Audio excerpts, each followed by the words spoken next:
Da-da-da-dun. Da-da-da-da-da-da-da-da-da. All right. Grabbing the link to the stream. Surprised no one's made like software that just does this part for you, but I also don't mind it. It's like it's one of those like little like random things. It's like, okay.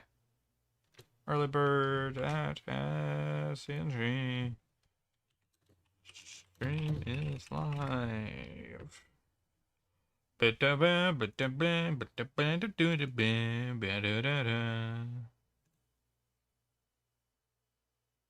Uh,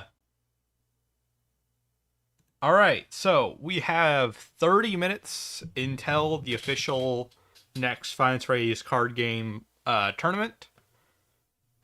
So we're just gonna like chill out for a bit while we wait for people to collect. I'll just talk with people in the chat. I'll kind of go over my deck during that time. Well, my two decks, I should say. So, my first deck is Bizarre Mafia.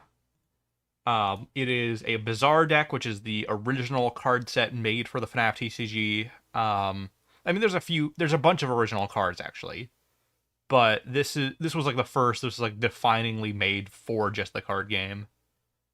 So to explain how the Bizarre deck works very quickly. Oh, alcohol time. It's a really dumb pun. Alcohol time. So alcohol, spirits is another word for alcohol. So alcohol time. It's a spirit deck. It's the spirits. It's about spirits. All right. Bizarre Mafia. Bizarre Mafia. I don't know why I chose the word mafia at the end. I just thought it was funny sounding in this context. But what the deck actually does is it's a heavy aggressive playstyle deck. Basically, you have Fennec Foxy over here, you have Fox Simmons, and you have Freddy's Bizarre Wonderland, and then you have where's Springy Lakecrum? Springy Lakecrum. Those like four cards are kind of the backbone of the deck. Each one of them kind of exponentially increases the playstyle and playability of the deck. And in short, what Springy Lakerum does is he reduces, or they actually, I don't think I ever gave them a specific gender, but Springy Lakerum makes it so you gain power whenever you discard a card. That's very important because, as you can see in the text, the Bizarre cards have a keyword called Bizarre. What Bizarre does is it allows you to discard a card from your hand when playing one of those cards to gain power, to gain 20% power. The other thing Springy Lakerum allows is normally you can only discard one card from your hand. But Springy Lakerum makes it so you can discard multiple cards from your hand when playing a card to get even more power. Fennec Foxy allows you to play Bizarre cards from your salvage, also to draw Bizarre cards, but if it's not a Bizarre card, it kind of fails the draw. And also allows you to place either a +1 JP or a music box counter. That basically means you can either buff one of your cards or place like a special status effect on it, which is important because of where is he? Where is Fox? Fox Simmons. So Fox Simmons' whole thing is he basically whatever counter you're missing pretty much of your 3 counters you play in this deck, he like kind of summons the other counters. So if you play a +1 JP counter, you get to place a -1 JP counter on another card. And if you get a -1 JP counter in play, you get to play a +1 JP counter on a card. And Fennec Foxy is like the most reliable source for that. Music box counters are particularly good because of Warlock Puppet, who is able to deactivate or reactivate music box counter cards. So basically you can play a Fennec Foxy, you can buff something, Fox Simmons will place a music box counter and a -1 JP counter, and then you can retap it all with Warlock Puppet. It's a pretty solid little combo in the deck, and the entire rest of the deck is like riffing on that pretty much. You have Freddy Sunbear who costs power to attack with, but he gets stronger the more JP but he gains power every time he gains JP. You have Primal Chica who allows you to return customizations from your salvage to your hand if they mention the keyword bizarre. Which a lot of our customizations aim to optimize our playstyle. So, and also it's free discards is the main thing. Like you want to discard a lot of bizarre cards from your hand, obviously, but you don't want to discard the characters because only Fennec Foxy can return those characters to your hand. So you want to run Primal Chica so you can discard customizations. That way you can splash them back to your hand, without really losing much when you discard. And then you have Wolpertinger Bonnie. He's a weird card, but in short, how he works is he's an extremely powerful late game beater who can do frankly a lot with his spirit, Jasper Bauer. But in short, after you kill enough cards, it kind of unlocks him and makes him live for the rest of the round. Up until that point, he kind of just sits there and can't do anything. But once he is active, he is maybe one of the two strongest cards in the deck, like in sheer attack power. The contender to him is Ninetales Mangle. In short, Ninetales Mangle kind of trades the raw attack power that Wolper has for kind of recursive attacks. Pretty much what Ninetales Mangle does is every time one of your bizarre cards is killed, she kind of runs over and like absorbs their +1 JP counters, so she gets stronger each time. And then also reactivates, so you get multiple attacks with Ninetales Mangle. And you don't even need to attack in theory. It's just like an optimal thing to do. Like late game, you can use the card Bizarre Happiest Day, which allows you to just keep killing bizarre cards you control to gain power and draw one. In short, what you'll use this for is like, it's a pretty niche scenario, but it can be really strong when it happens. You can have, let's say you have a map full of bizarre cards, and there's just one huge enemy card, and you have a ton of +1 JP counters spread across the map. For whatever reason, so you can like swing into them, kind of suicide crash, try and thin out your opponent's board while you're waiting to like single out the opponent's big card. And then you can start like manually killing each of your cards with Bizarre Wonderland or Bizarre Happiest Day, and doing so will slowly build up Ninetales Mangle for one huge hit at the end. For the rest of the deck, it's a lot of these customizations just exist to help certain chunks of the deck's playstyle. I might actually, I mean, it's a little late to change it, but I am considering changing I'm considering removing this maybe in the future. I'll run it for this tournament still. But this is a good like sort of removal card for your opponent's deactivated cards if you need to get rid of them if possible. But that's, I should have really run Death Coin instead of this. That's a much safer card than this is. I have a problem if I make a lot of decks like they're structure decks, like they're the traditional intended group of cards, and I'm like trying to use all of them together. But for a tournament, I really shouldn't run this. I don't even know if I am going to be running. I don't even think I'm going to be in this tournament. Let's see. 1, 2.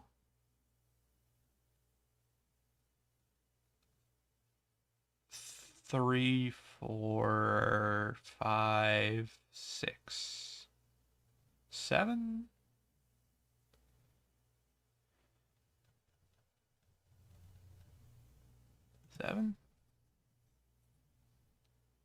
Okay. Well, whatever.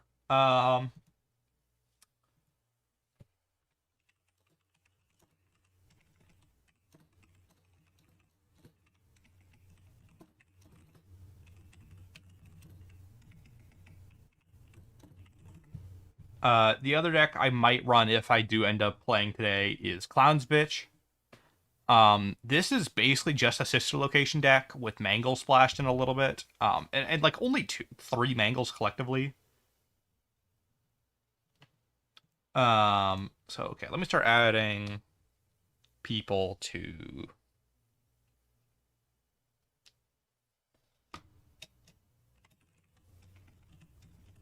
over meme and participant. Pancakes. Waterfall. Sleep deprived. Did I spell that right? Yeah, I did. Okay. Sleep deprived. And this will also help me ensure. Wow, we got a roster built up already. All right. Penguin staff bot.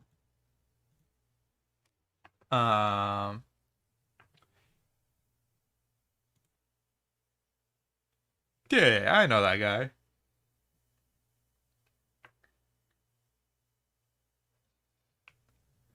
Spring Bonnie was Retrograde Spring Bonnie was mysteriously nerfed. Yeah.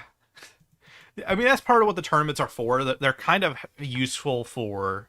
I mean, this is kind of like how ranked games work in something like Marvel Rivals, Overwatch, etc. It's like it's really useful to know how something works in the highest level of the game, because a lot of people don't put as much thought into like decks, especially in card games, if they're not in a tournament setting, which is like often they'll optimize it for like what their friends play or things like that. Um, I'll add in Larry just in case. Um, there is the deck list in the server, so I'm assuming I can always remove it in case not. Um, but yeah, Clown's Bitch is not like a particularly interesting deck. It is very bog standard for fun times. It's much more Ennard focused. I will say there's kind of a baby skew versus an Ennard skew. Oh, I don't have Slordy. I guess I'll just add Slordy. Wow, it looks like we're getting a little bit more than I thought we were. Um,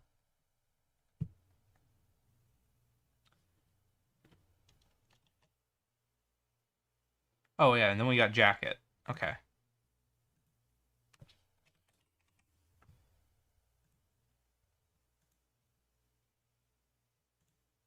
Oh, hold on.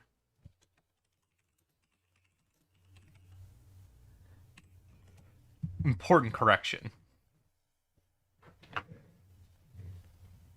Um, so if this is the tournament, this might be bigger than last time. Did we have 10 players last time? Because I'm gonna have to join if this is the final roster. I don't like the whole point of like my presence here is I'm kind of the host, but also, uh, whatchamacallit?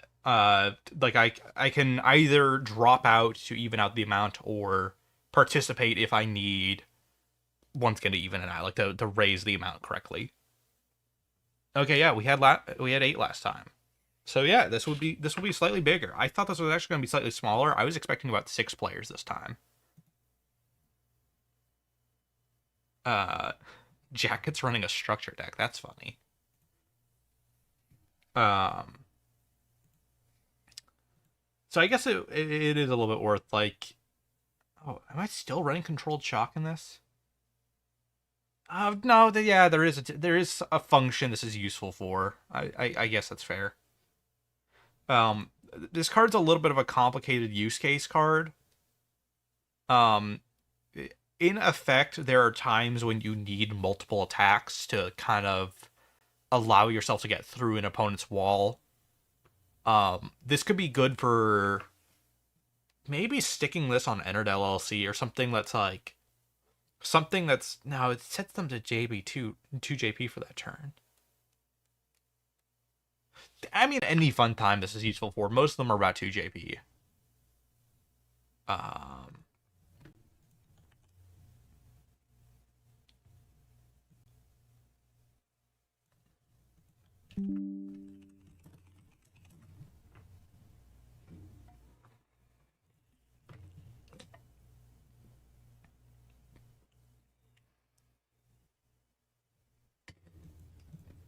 Fun Time's playstyle collectively is, how do I describe it?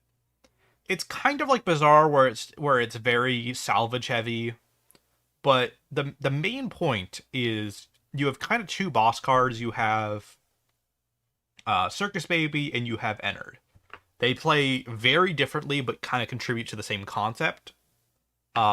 Circus Baby has to kill child cards you control to basically proc her ability to attack. Otherwise, she cannot attack. She's kind of just a wall.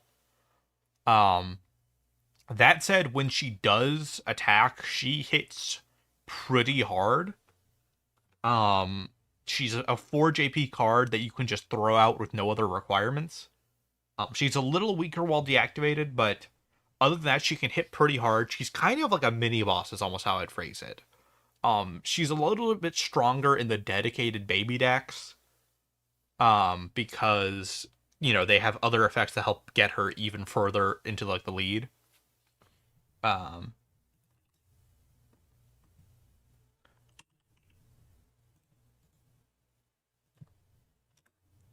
And in this deck, she's just kind of a strong wall that gets me some extra cards and power in case of emergencies. Entered, however, is much more traditional as a boss card. It directly scales to the number of fun time cards in your salvage. Specifically unique ones. It doesn't just do it for every single fun time that's there. But not every card in this deck actually does count as a fun time in the salvage. Baby, Funtime Freddy, a lot of the true fun times here, like Funtime Foxy, Funtime Chica, Ballora. That's LLC versus normal. Okay. Yeah, those are the cards that actually count as fun times. The Mangles do too. But and Molten Freddy does too as well. And Entered LLC does too.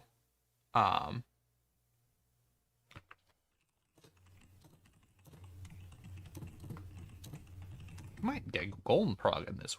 We haven't had them in ages. But a lot of the smaller bodies in this deck, like Mini Arena and Biddy Bav, they don't actually count as fun times. But they do while they're in play. 8-Bit Baby LLC is also the same way. Oh, we do have a Golden Prog. Prog hasn't been in anything like major in the tournament for...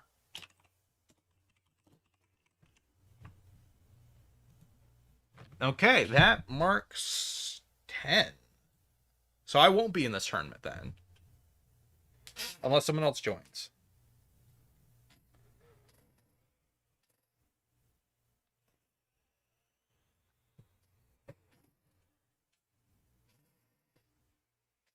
Alright, so let's go over this list some.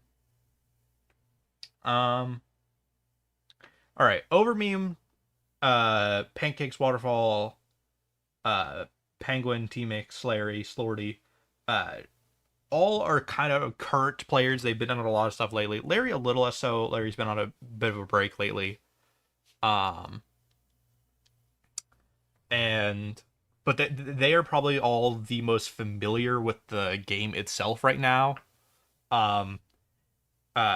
Sleep Deprived / Hippo God Killer, earned that title from playing a lot of mediocre melodies. Uh, and also, say we got the one who runs Vengeful Baby. There's a deck you can play with Vengeful Spirit and Baby where you intentionally kill the Vengeful Spirit with Scrap Baby to generate a lot of power for various card effects. Then you have whatchamacallit. You have Prague, who's not been really active in the server for months now, but was one of the best players in the early days of like the alpha and beta. It's going to be a kind of like whatchamacallit, a Cars 3 situation of like the classic coming back after all this time. Then who did I not cover? That's pretty much it. Jacket Anonymous User is not here, and she was one of the highest scoring players in the original. I think it was Jacket, Slordy, and Larry of this list were the highest placing last tournament.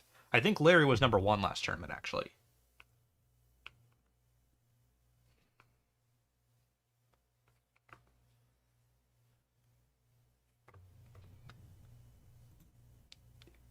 Yeah, in JJ Robotnik's terms in the server, this is season 1 protagonist coming back all this time later. Um,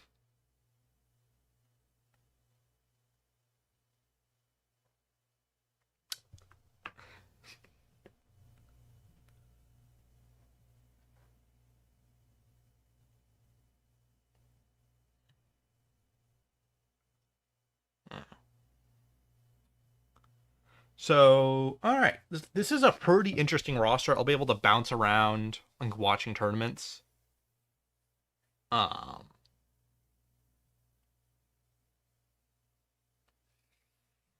but I'm kind of interested to see if Prague is here.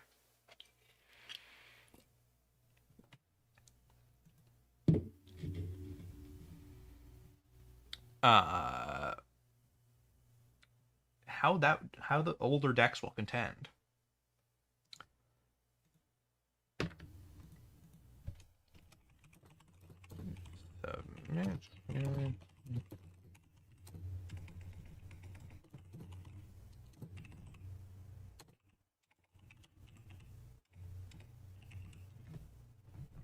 Oh, okay. Larry did get the Freddy Fazbear. That's cool. I was a little worried Larry didn't get because I sent out. I should mention um that there are physical prize cards on the line this tournament. Yeah. Let me see if I can get like pictures going.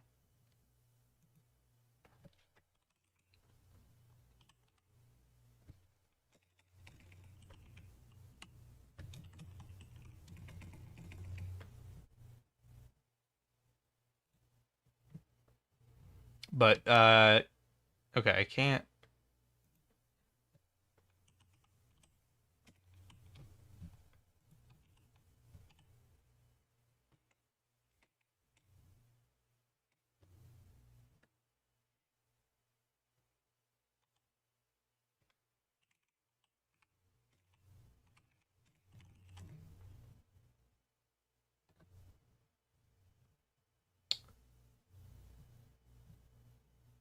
Uh,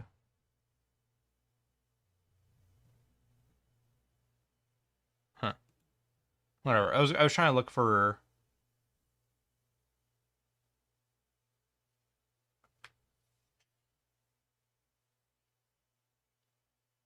The images of the physical cards, but they exist.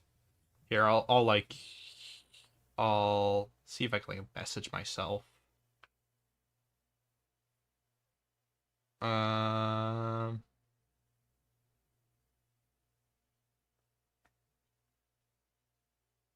some of the pictures of the cards, so I can show like off like the prize like cards that exist, some of the prize cards that exist, just like to show that they exist, I guess. Um,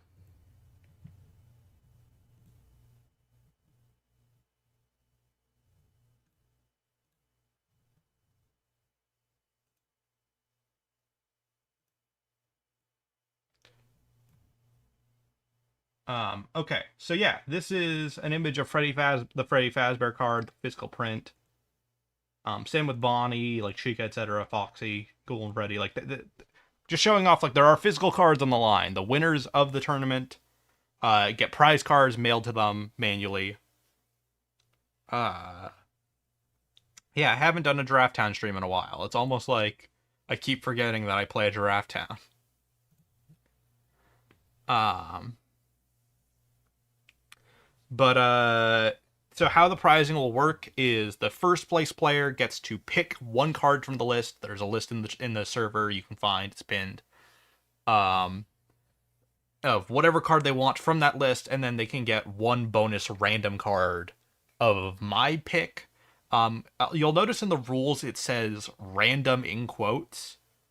And that is true to form.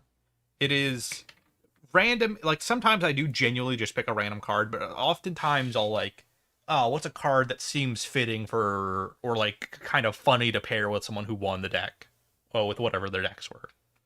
I think someone didn't even ask for Springtrap, but I think it was Jack that ran Springtrap last time. I think I wanted to mail them a Springtrap in addition, or a Phantom card. But whatever. But it was stuff like that. So like there's a pseudo randomness where I'll kind of associate some stuff sometimes, but sometimes it will genuinely be random. I know at least one of the cards I picked last time was actually completely random. Give me Rainbow Chica or Death. Oh, did I not? Okay, that's my bad. Oh yeah, I should finish the prize listing explaining. So yeah, one chosen card, one random card for first place. Second place gets either two random cards, or or one card of their choice. Third place gets one random card. And we do have confirmed winners. I was a little worried the mail system wouldn't work very well, but it seems like some people did get their cards, so that's good. Other than that, we have 2 minutes until the tournament officially starts. Let me get a timer going. For 45 minutes. That's how much a basic round is. There's a 15-minute bonus timer. Okay, I sent you party hats. I think you might have actually been the one who got a random card. I misremembered how that worked then. But whatever. There's a card list. People can pick from them. That's the stakes on the line. Other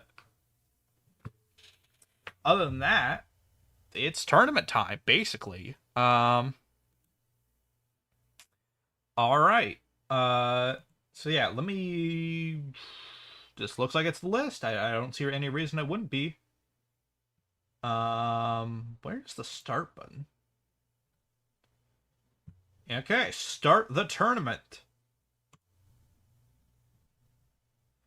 All right, for round one, we have Overmeme versus Temix, or Temix. We have Waterfall and Slordy. We have Penguin, Staffbot, and Golden Prog. Pancakes and Larry. Sleep Deprived, and Jacket from Hotline Miami.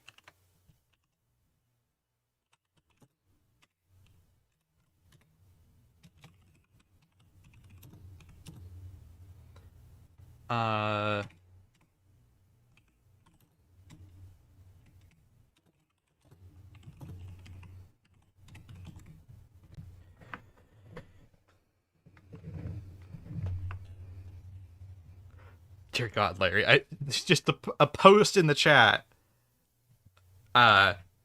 This, it's hard to understand if you don't play this game why this is a terrifying image to see. Toy Freddy is a cost reduction card, and Eternal Package is another very prevalent, very strong cost reduction card that works very well with Toy Freddy. That's like a collective like 60% off cards. Oh, that's spooky.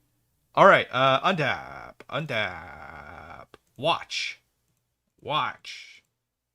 Wow, there's a lot of people online. All right, so it looks like we got the Overmeme round. We should have 5 lobbies. We got Larry, we got Pro. Okay. SG, pancakes. What? Okay. All right. So it looks like we got 2 of the lobbies going. All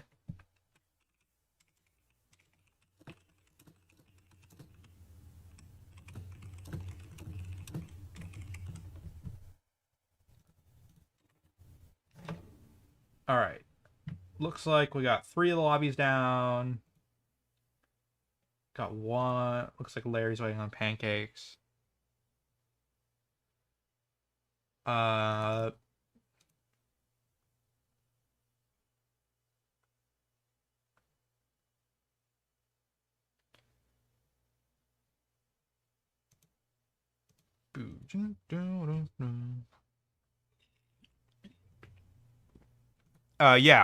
I would recommend, if you're playing in the tournament, to mute my stream until the tournament's over. Just like listen out for the ats in the Discord, and I'll let people know when stuff's going on. Okay, looks like we got 1, 2, 3, 4. A missing one. Who? Penguin. Got Prague. Got Larry. We got Overmeme. We got Slordy. Who are we missing? Oh, we're not missing anyone. Okay, we're good. We're going. The timer's going.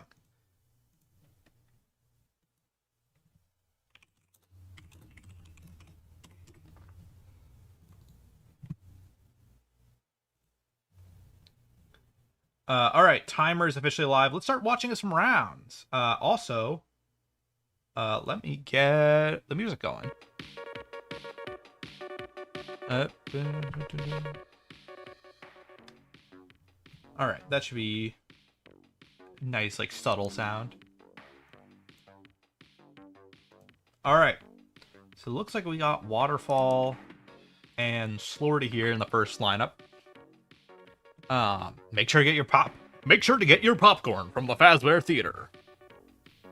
2. Okay, so Waterfall playing the tried and true puppet. That is Waterfall's preferred deck. I actually don't know what their second deck is going to be. But looks like we got Shadow Puppet, Lefty. Okay. Shadow Puppet. So already looking for Shadow Puppet's a cost reduction card is kind of its purpose. It can help you cheat out a Charlie or Puppet. I'm assuming enough of the core setup is done already in the hand to make that possible. But we got Slordy on the other hand. What are they running? It's a good question. Looks like Fun Times. It might be Baby, it might be Entered. I'm assuming Baby. I'm one of the few who actually does like playing Entered a lot. Not that I don't think anyone really dislikes Entered as a card. It's just like, you know, it's like it's not a deck everyone plays. It's a more reckless, aggressive play style.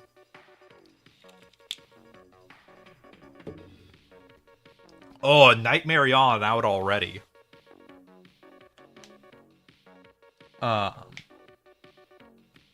So Nightmare On already out, and we already got Funtime Freddy going. This is already like these 2 cards are pretty big, important cards. Funtime Freddy, maybe one of the best like basic cards in the game for Freddy. Bonbon in particular is like this Swiss Army knife that can fit in almost anything. It's a Bonnie hand puppet, so it can play with Bonnie cards. It's a child card, so it can combo a Circus Baby who just entered the play. That's intimidating as hell. And then you have, it also gains power when it dies, or when it deactivates specifically. That really only happens if it attacks successfully in the current balance rules, but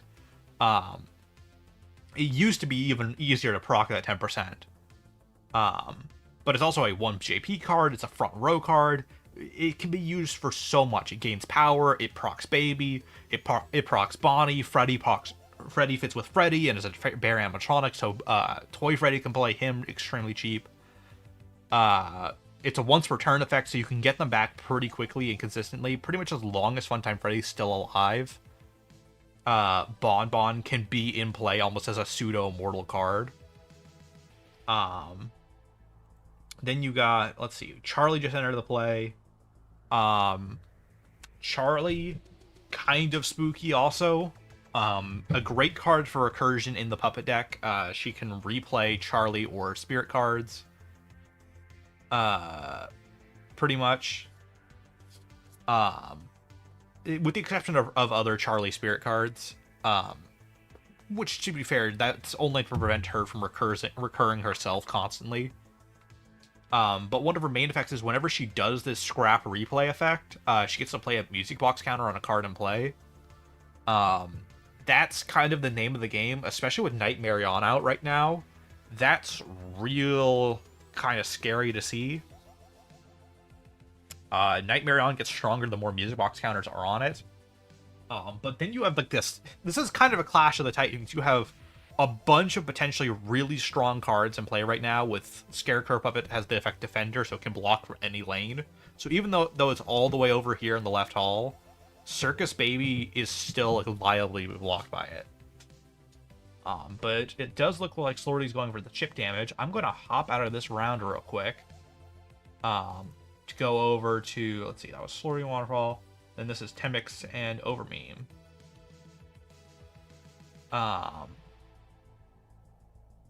Alright. And now... Alright. What do we have? What is this matchup? There's exactly one card on the actual field here itself, and that is Oswald. Is this... Oh, it's Child Soldiers. That's what this is. Okay. Child Soldiers is a deck playstyle that's basically an evolution of Baby as a concept. Elizabeth is able to gain power whenever a child dies in play, pretty much. And then you have Circus Baby who needs to be able to kill children to be able to attack. And then you have Ballora. A lot of the Ballora cards are kind of support for Baby. I treat them kind of as one archetype. But then what is this? These cards could be in any deck, is the thing. Like these are some of the most like splashable cards. Okay, no, it's Misfits. It's Misfits. Okay. All right, that makes sense. Okay, definitely Misfits. Wow.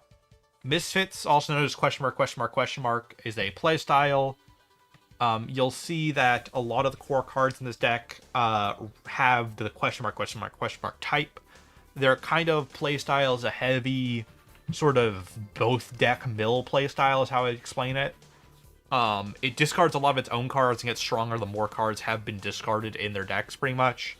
They get to play a lot of stuff from salvage directly with Zor, while also feeding on a lot of new cards with Dee. Their kind of gimmick is how random and weird they are. Their playstyle is very kind of unpredictable, fast-paced. Not fast-paced, but it's a lot of strange combo-y shenanigans. Whereas Child Soldiers more just wants to build up a lot of low-power bodies while setting up and strengthening their high-power bodies who swing for a lot of the game's power. Looks like Elizabeth was just played from the salvage, which is one of her unique abilities. Looks like Overmeme has the hand size advantage. Since there's not much going on the board itself right now, I'm going to hop out and look into another round with Pancakes. Ooh. Ooh. Oh, it looks like this is a Bonnie deck. Okay, it definitely looks like it's a Bonnie, maybe a Pirates Code Buddies deck evolution. Because Retrograph Spring Bonnie is, or RWQ is definitely not on that deck. So, this card. This card's really interesting. It's one of the most, kind of all or nothing cards when it really gets going. Is how I'd phrase it. Like, it's not like a card you can just throw out without having a plan, typically. This is... So what Retrograph RWQ is kind of meant to be flavor-wise is meant to be kind of the fill-in for both Shadow Freddy and RWQ. In the Retrograph card set, which is a sort of a retroactive FNaF 2 support deck. And it does the function of both, like, by design, both Shadow Freddy and RWQ in the card game are 50% power, so when you combine them, they're 100% power. That's kind of the flavor of the card. And it has basically both of their effects. When Retrograph RWQ deactivates, it gains power for each one of its, for every 10% of its JP, or it gains 10% for each one of its JP points. And its JP scales the further into the game it goes. So for every 4 cards in your salvage, Retrograph gets a little stronger. Why did I write off-map on it? It's not an off-map card. And then once per turn, you can kill a card you control to play a card from your salvage for its cost minus the cost of the killed card. So if let's say we killed Jeremy right now, you would be able to play Unscrew or El Chip for minus 30%. Because that's the cost of Jeremy. So a great card for decks that want to kill things a lot, but also want to play stuff from their salvage a lot. Which is a lot of decks, to be fair, but it's a high investment card you can't kind of just throw in without a plan, really. The 100% sync on a 1 JP card initially is really hard to work with for some decks. But for other decks, especially Bonnie, which is so combat heavy, that totally makes sense. Looks like we have an aggro deck, I think, on Larry's hands. These are a lot of like the iconic, like, mid-range, high JP value cards in play right now. I'm just gonna kind of hop out and look to. We have 30-ish minutes left on the timer. Looks like we're about in the correct range. Prof Gold. This is what I'm really interested in. Whoa! So Prof is running Baby, it looks like. Or... yeah, what is this? It does look like a fun time deck, vaguely. And oh, is Penguin running... oh, is Penguin running Triple Star? So Triple Star... is based on the good ending of Sister Location, the 3-star, or not Sister Location, Security Breach, the 3-star ending. And what it does is it plays a lot of virus and light counters, which are kind of stored over here, it looks like. And GGY is able to place basically free virus counters every time you play a customization, which it runs a ton of. And you can kind of use that to sort of endlessly summon virus and Spring Bonnie, or not, well, sorry, I looked at the Discord and someone was talking about Spring Bonnie. You can endlessly play virus and light cards, kind of on an endless cycle by using, let's see, this card, Comedy Mask, which allows you to flip virus cards into, virus counters into light counters. So its kind of game plan and strategy is, whatchamacallit, to sort of play a lot of virus counters with GGY, then turn them all into light counters. That way you can use 3-star ending, and get it's specific, like, force victory you win con. If I hop out of the lobby real quick while they're playing, and I look for star ending. 3-star ending has a specific win condition where you just win if there are 5 or more cards with 2 light counters on them. On the map specifically. I wanted it to be on the map only. Because... which trap? That's not my Glitch Trap. Glitch Trap specifically has an alternate win condition where if it has 12 virus counters on it, you just win the game. And that's an off-map card, so my idea was like, oh, if Glitch Trap is off the map, then Light should be on the map, and it makes sense, because it's like a lot of the characters in Scary Ridge aren't like weird spectral beings. Glitch Trap's kind of unique in that storyline. Okay, so let's see what's going on in the one of our last core lobbies here. Oh!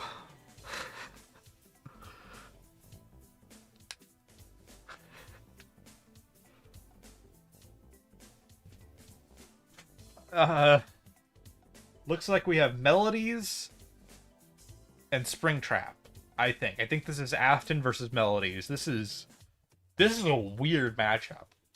I'm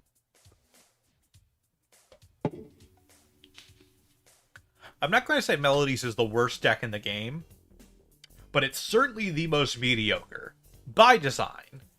I mean, it functions. It does the thing. It plays. And there is kind of a strategy with Fritz in this deck. That's a good call to have, because the Melodies don't typically have much JP. They all float around 1 or 2 JP. Fritz specifically increases the attack power of lower JP cards.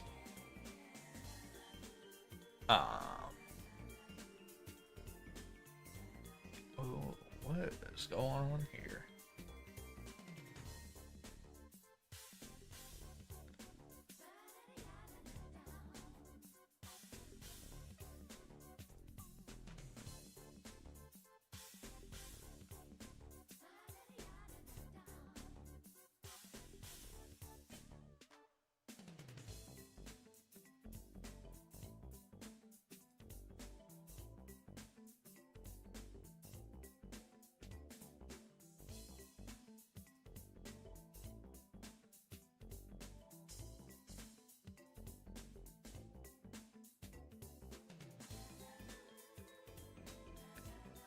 I don't know what they're talking about here. I'm not really...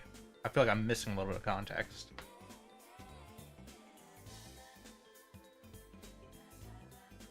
Alright. Let's take a look. Once again, this is a round that seems like it still needs a little bit to get going. Let's check back in with Slordy and Waterfall. I'm just going to keep cycling like this every now and then, just kind of get an update on each one of the games.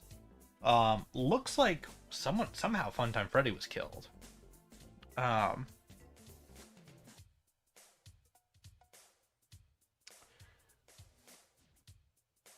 This is the same round. 2 death coins were used this round. You have to be really in a pickle to use 2 death coins on turn 6, it looks like. What's going on in the salvage over here? We got decent puppet deaths. We're already down Charlie. Looks like Waterfall's struggling to find a puppet so far. Like the core puppet itself. I feel like that's one of the first cards you really have to play to get the deck really going.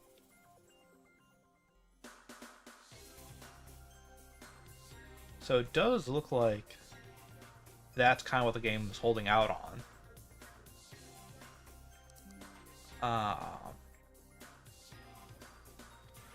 Whoa! 1, 2, 3, 4, 5, 6, 7, 8, 9. 9 cards!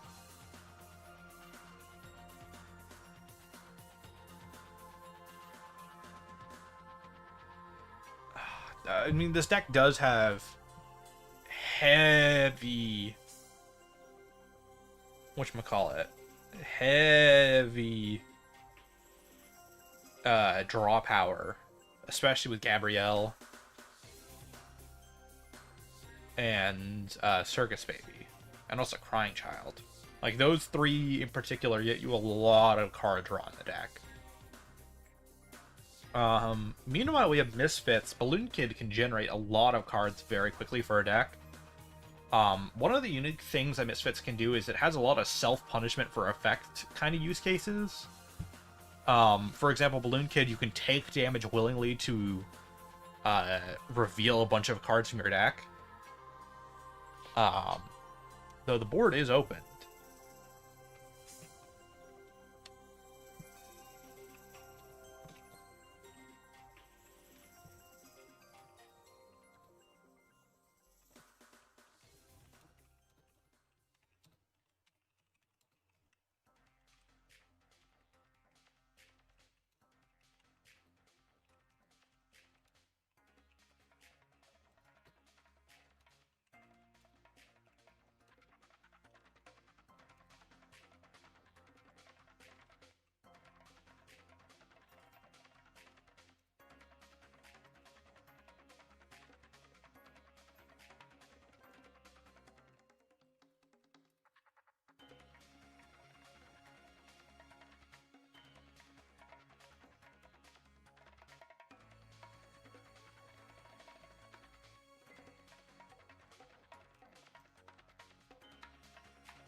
So to kind of explain what I just had to explain in the Discord chat.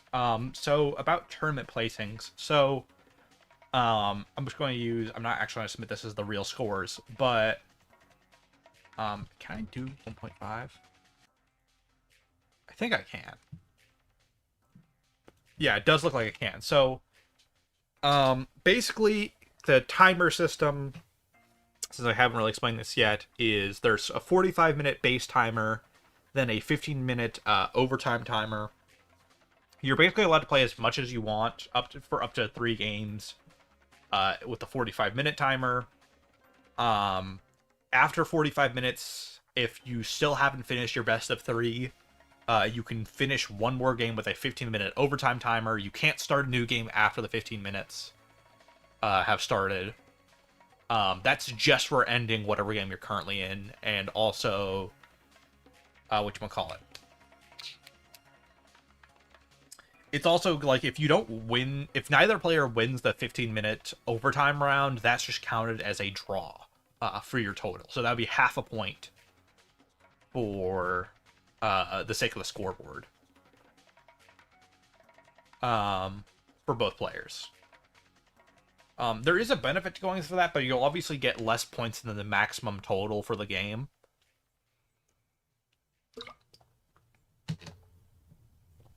In theory, you want to completely sweep all of your games.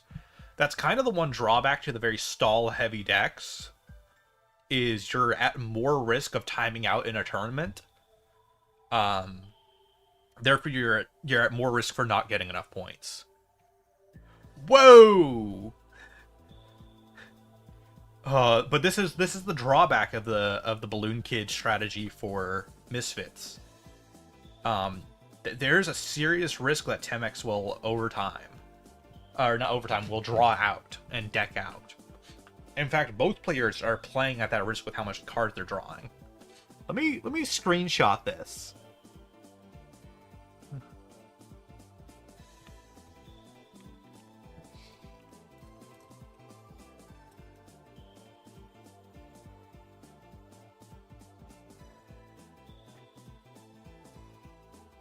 This is a really funny round.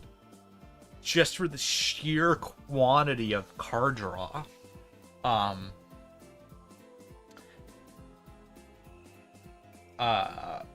So we got Paper Late Pals are a great card for Misfits. Whenever they die, both players draw one card, then discard one card. Misfits wants both players to have as many cards in their salvage as possible. It's almost a mill deck in that regard, but it's not really trying to deck the opponent out. It's more just trying to stockpile power for itself. Whatchamacallit? This card's just great for both. It gets both players kind of worn down. And it can't attack, it can't kill anything, but it can just stall the game out, or it can just like progress the game's timer, so to speak, a little bit. Um. Okay, stop checking. Let's see who's. Let's see what's going on over with Larry and Pancakes. How is there less going on here than there was before? What happened?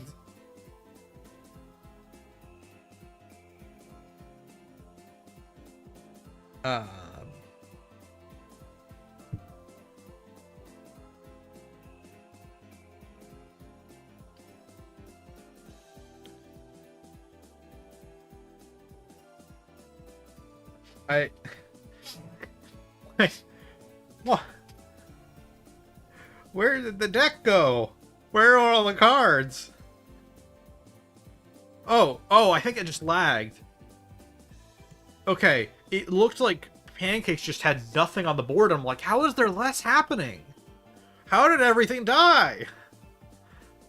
No, okay, what deck is Larry playing? Is this Warlock? Is this just aggro? I guess this is just mid JP aggro.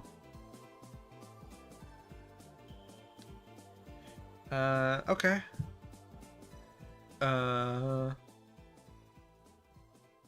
Jasper running here. Jasper's great for a Bonnie deck. I specifically wanted a really good rabbit support character. For when I was working on Bazaar, a lot of Bazaar is made to play with the weaknesses that most decks have.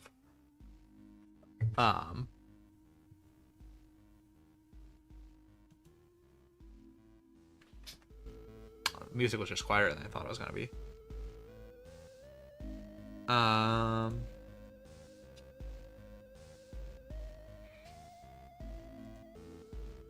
right.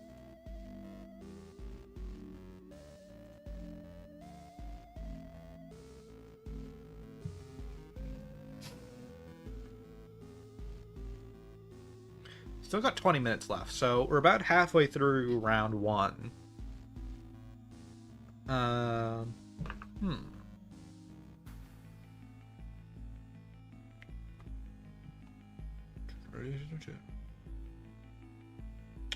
This one's a hard one to tell. It looks like Larry's in the back seat JP wise, or health wise, but might have the upper hand in terms of sheer firepower. If that Warlock puppet can get Fritz Smith deactivated, that will shift the power balance of this game pretty significantly, though it might trade with Withered Bonnie. In general, I think a lot of the make or break of this round will be whatever fills this kind of right slot. Because just having an open Bonnie there that can just keep swinging at you, that can be really rough. That's kind of what Bonnie's playstyle is looking for, especially when that Bonnie looks like a 3 JP right now. That's like 1 or 2 bad rounds and that will kill Larry.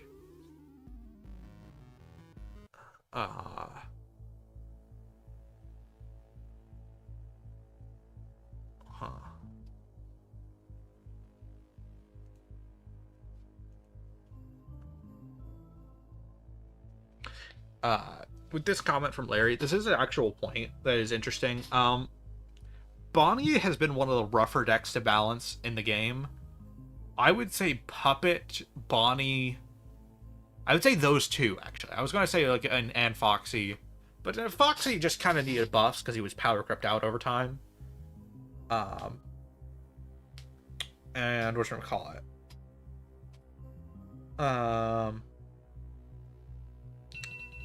Oh, that's my 3 o'clock timer. That's more of a... That's specifically like a snap out of whatever you're doing if you're not doing something important timer I have, but whatever. Okay, so Bonnie and Puppet. Puppet was really underpowered in the early days of the game. It's kind of because I didn't have a lot of cards made for the archetype really early on. I was really kind of scraping the bottom of the barrel to fill out the archetype. It's because one of the rules I had really early on in the game was I didn't want repeats of the same character. So I wasn't going to do like a Puppet FNaF 3, Puppet FNaF, or Ultimate Custom Night. For example, those are the same, like, those are the same puppet. The different puppet in FNaF 3 is the Phantom puppet. And I didn't really have a good sense of what the playstyle and deck was going to look like for a while. So it just took me time to, like, shape it and make it all function and play well. Now I have a much more clear vision of what... Oop. Turn it. No, not louder. Kind of bugs me that the music's like a different volume on almost every one of the songs I have here, it feels like. So yeah, just figuring out the balance for Puppet took ages.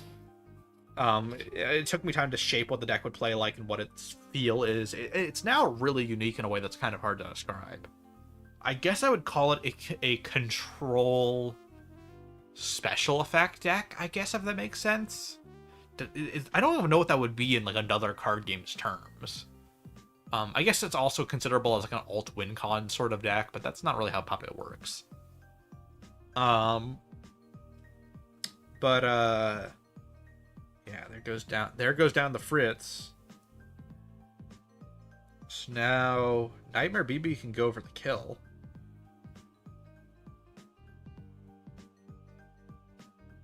Yeah, and because Fritz Smith no longer just like force fight stuff. Oh, going for the Bonding LLC kill.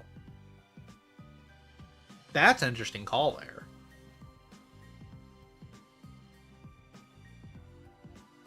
I guess, yeah, deactivating Fritz had to happen anyway to remove the counter. Or to whatchamacallit, to prevent Defender from kicking in, which allows... Once again, Defender cards can block something from anywhere on the map. So, Fritz Smith had to be deactivated to prevent it from blocking... the hit on Bonnie there. And now it's forcing the trade here. No matter what here, Larry gets the benefit. Either Bonnie goes down... Or yeah, Fritz goes down. Now the question is, does Larry have the office card? I'm assuming he does.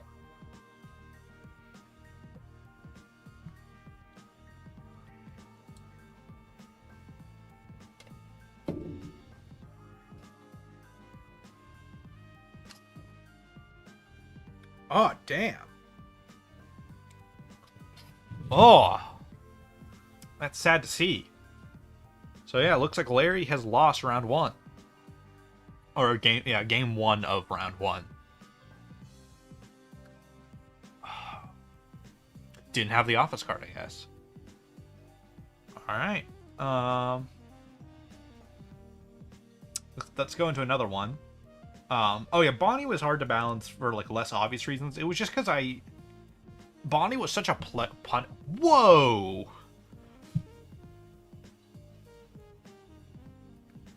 That's a lot of power being thrown around. And it looks like the staff bots have... Oh no, I feel bad for Prague coming back to the game against this deck. This is like the worst deck to come back to specifically. Not because it's like a particularly bad deck or is particularly broken or unfair. It's more so that...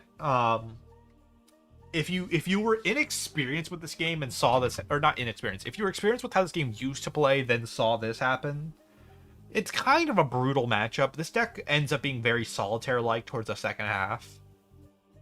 It just wants to endlessly use customizations as much as possible.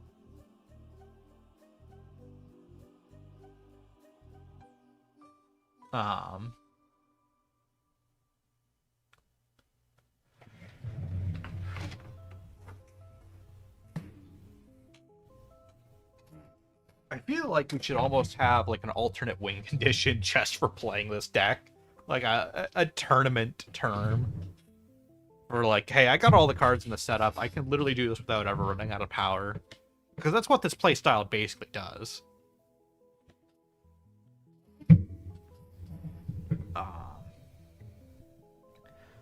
I'm assuming if Penguin's doing the loop, they have 3-star. There's no reason you would do this if you didn't have 3-star.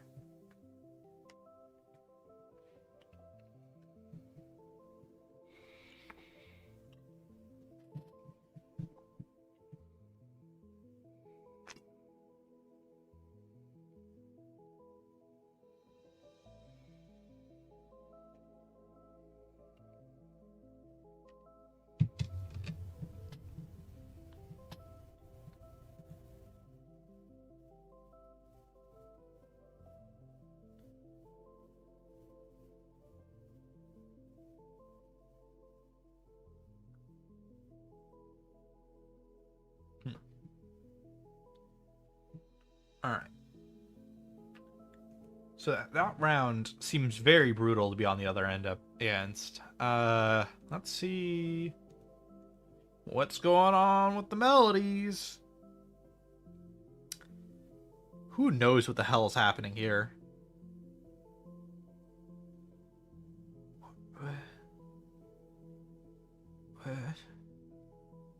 What are these cards?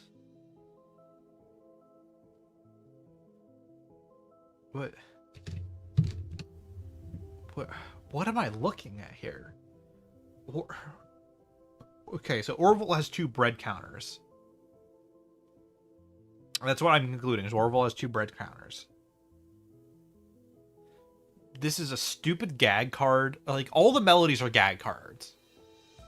That has to be understood about this deck. Is like, they're all silly and just inane. Like, they're all designed to be the most obnoxious deck to play against or play possible.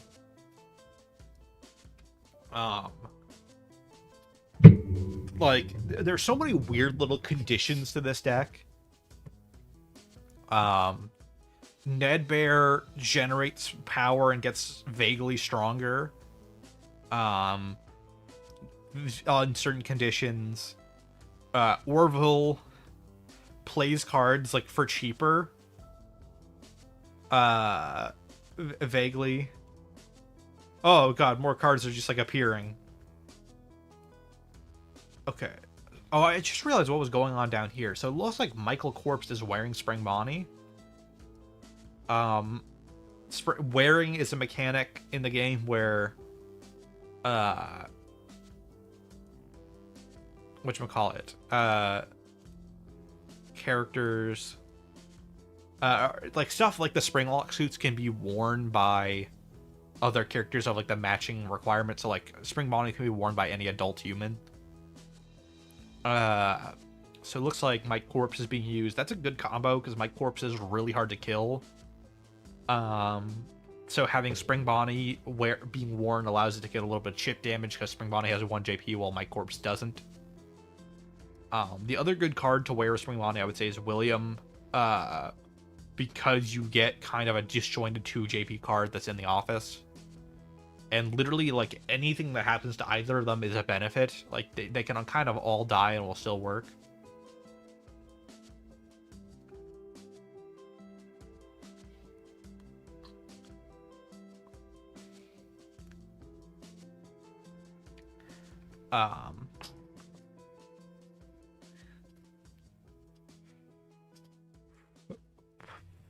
Ooh, it looks like Ouroboros is officially Let's see. Damn, 3 Crying Childs in the salvage. And 3 Adventure Spring Traps. That's some heavy outdecking. No wonder Jacket is down to 20 cards.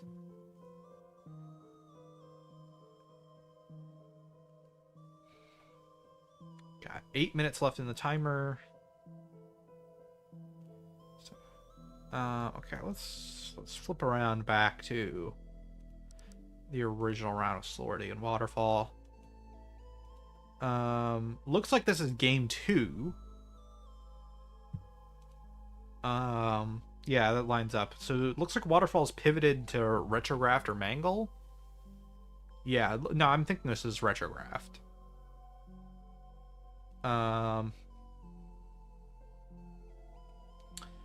Looks like Slordy's still running Baby. This seems more like Pure Baby, though. Is that? Yeah. No, this is pure-blooded, like, this is the Baby playstyle on deck.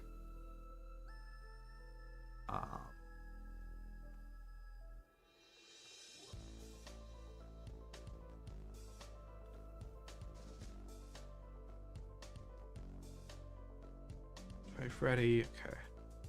Yeah, this is part of what makes Biddy Bab kind of scary, is Biddy Bab is not that strong of a card individually, but when it dies, you're allowed to play another Biddy Bab or Electrobab for basically no cost. Um, and you can do it just from your deck guaranteed, or your hand. So it's really good at stalling. It's really great for that kind of stuff. And that makes it really good because it is a child. It does work with Circus Baby, so Baby can just kill Biddy Babs and Electro Babs to get more attacks in for more power, or more card draw. It's kind of depending on what the situation is.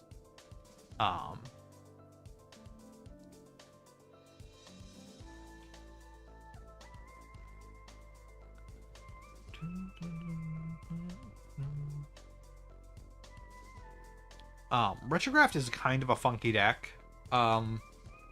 It's a little different from most kill heavy decks in that it's mostly its kind of main gimmick is this ability to kind of take itself apart and put itself back together. That's how I would phrase like that's meant to be like the main gimmick and theme of it. Oh damn, Ennard's in play. So this is the boss card of Retrograph, which is Grafted Ennard. Flavor-wise, this is meant to be Ennard, but formed out of the original like Withered animatronics instead of or it's formed out of the Retrograph animatronics, which are hybrids of the Withered and Toys. It's a whole thing. But Retrograph being at 6 is scary. It kind of just has a whole bucket of effects to itself.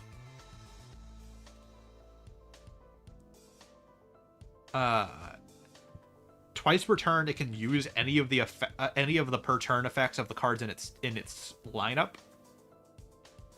That includes Nightmare Mangle's reactivation effect that also deals damage. It can play some -1 JB counters with Toy Bonnie in this case. Okay, it doesn't get anything from Spring Bonnie. But it does get a JP boost effect from Funtime Foxy. Oh, it can also return Withered and Funtime and Toy cards to your deck bottom. In this particular Retrographed Ennard's case. That's a spooky boss card to have right now in the office, which is maybe the best playable effect here. On top of being 6 JP. What's even the point of the -1 JP there? Honestly, I would put that on Baby and just get rid of Baby.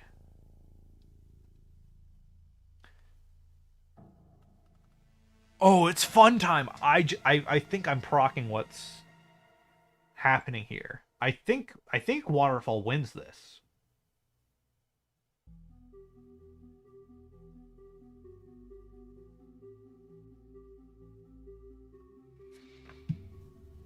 Let me see. What's the phrasing on Nightmare Mangle?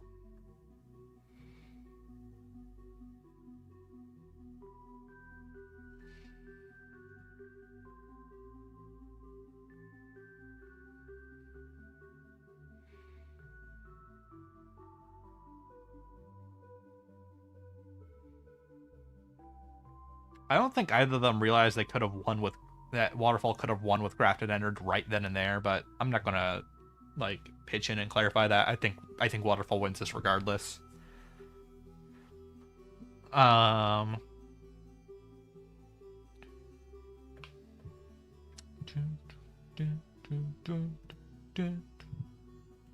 in the playlist. Sometimes it goes off the playlist I had planned. Okay, no, we still got some. We're still in the playlist safely.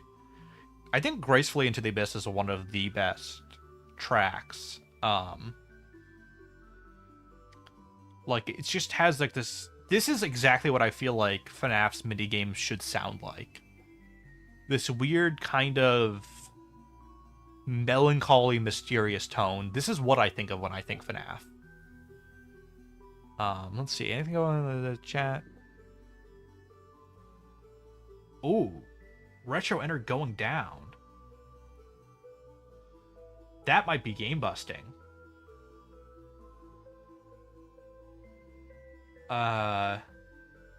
It really depends on what Waterfall draws here.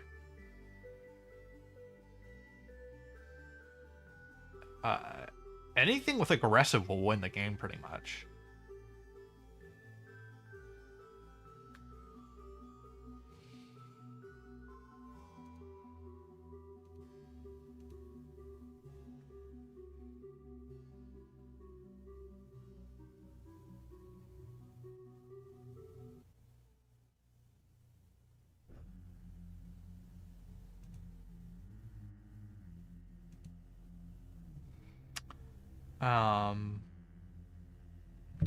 This game might go a little further.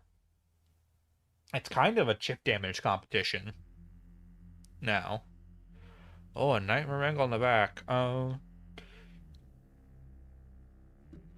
Yeah, that can block the hit and buy the opening for game.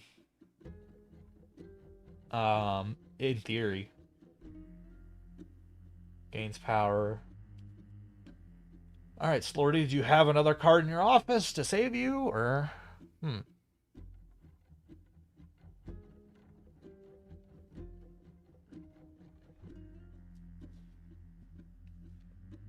That's the real make or break here.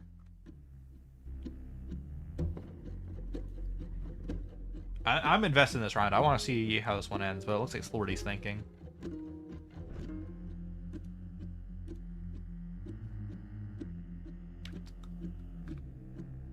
Yeah, it's carnivally yet mysterious. That's another good way to phrase it. Like, there's a... What? Oh, timer's over. That's what that is. I'm like, what is that noise? No, wait. No, okay. I accidentally hit Task Manager.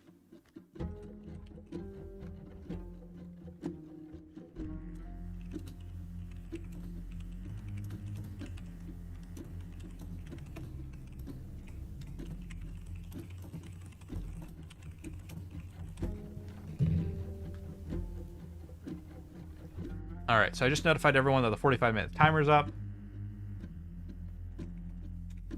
15-minute overtime timer has started.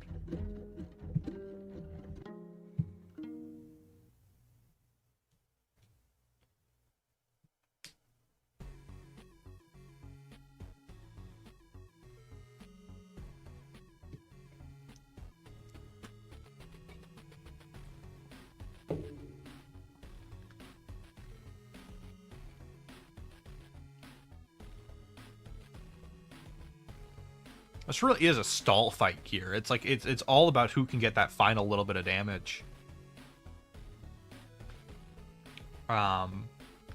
Waterfall's definitely in the lead in terms of health, but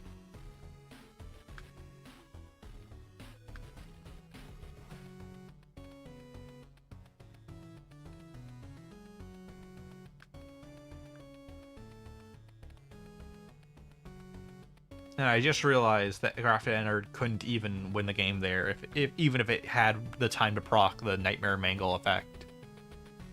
And that's because it has to deactivate to basically get that full effect use really going. Oh, that might be it. The final death coin. That's... Yeah, those are like two of the best timing for death coin uses possible. And only 30% power to stop baby.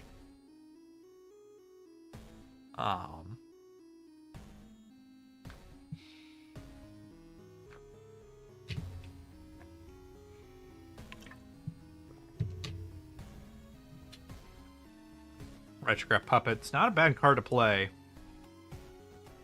But I don't think it's going to save you.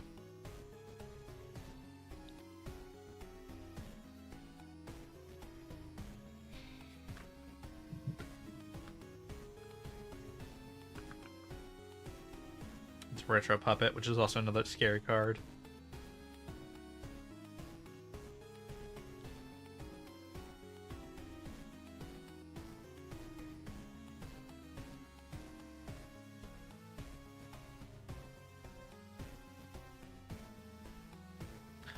Yeah, and that's using Elizabeth to get the attacks in.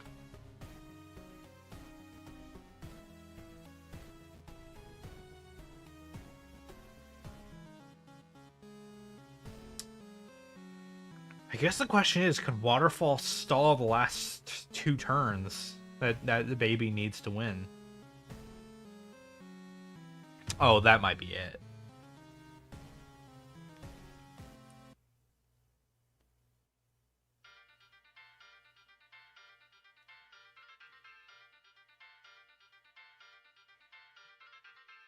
That's 2 JP on the Funtime Freddy swing.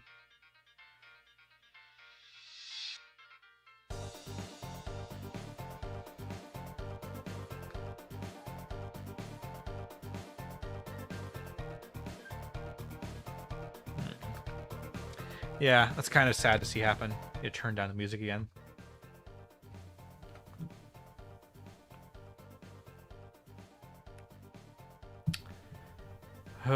This is... Ugh. Can Waterfall get the final hit?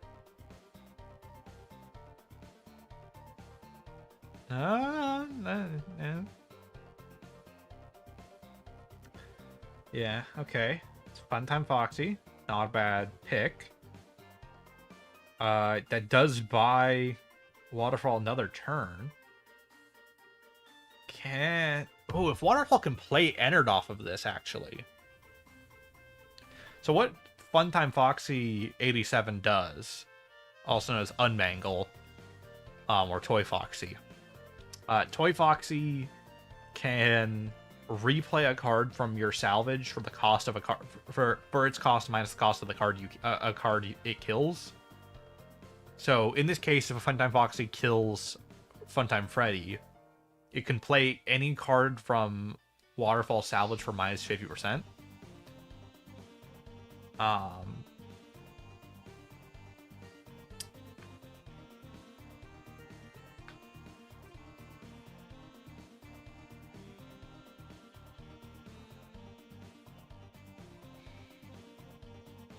Yeah.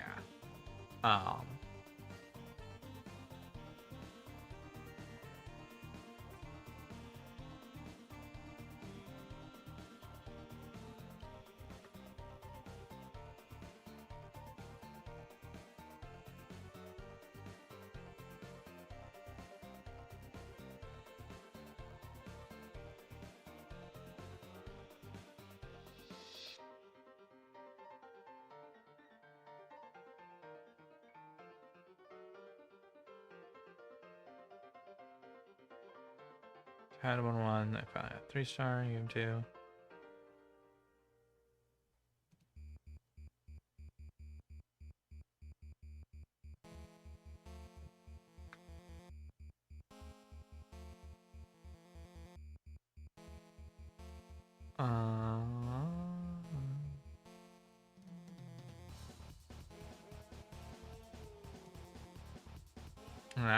I think whatchamacallit. I think that was the end of that round we just saw. Let's see what's going on. Let's see what's going on here.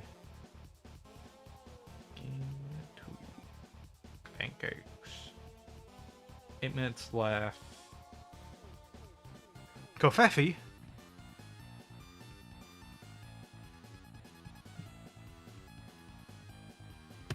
Coffee is one of my favorite kind of weird cards in the game.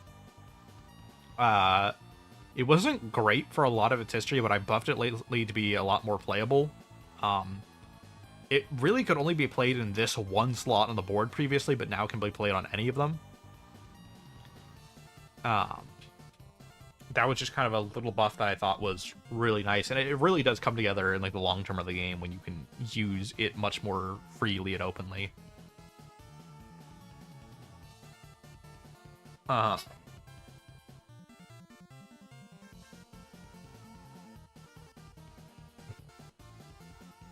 But this is really like the kind of round that goes hand in hand against each other. This is aggressive deck versus the counter aggressive deck, basically. So yeah, that looks like Larry's going down there. So I think that's...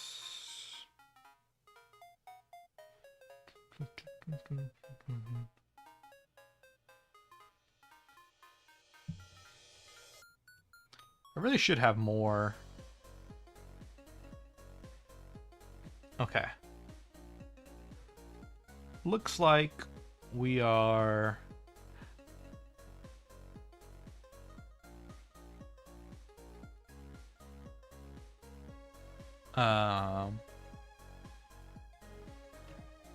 Damn.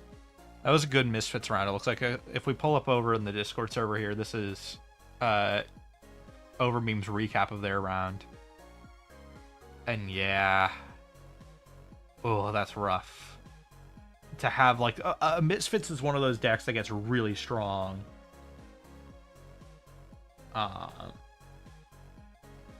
Whatchamacallit? When Misfits really gets going in the off-map area, it's real scary late game. Okay, Doug's in the salvage, or Doug's in the office. Doug can block the final hit, in theory.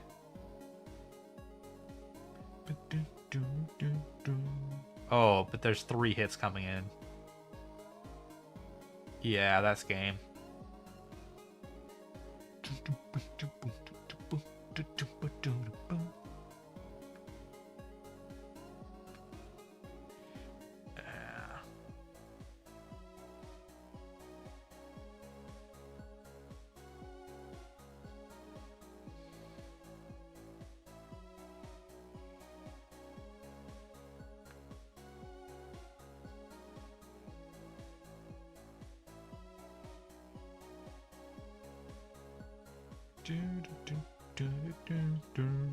Five minutes left.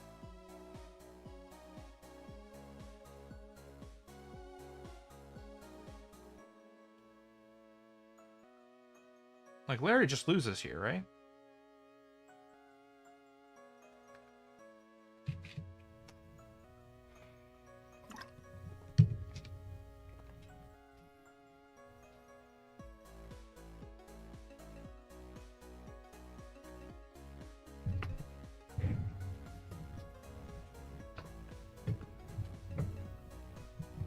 Does look like most of the rounds are over. So let's see. Wonderful. Slordy 1x2. Over meme.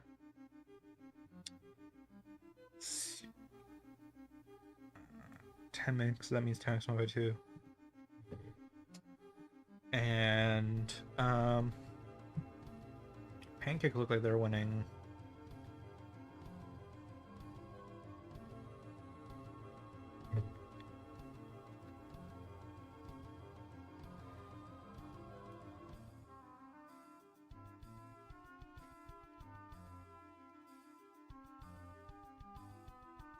Okay, that's what happened. Pancakes.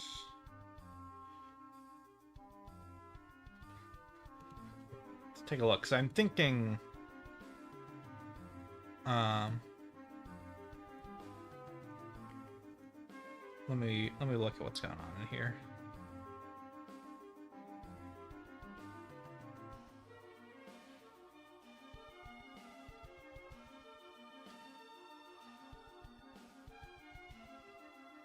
This is what melodies are.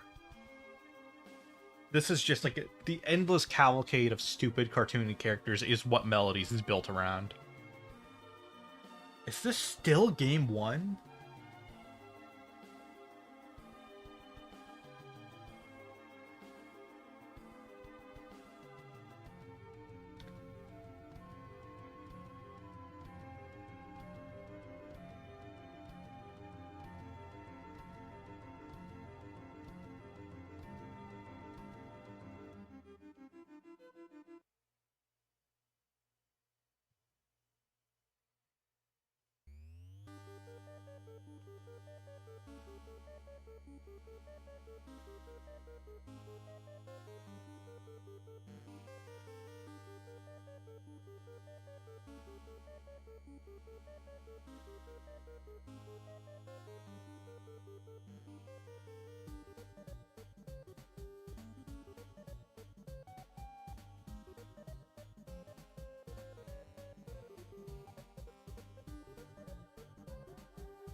feel like I'm missing the board. I'm pretty sure there's supposed to be stuff here.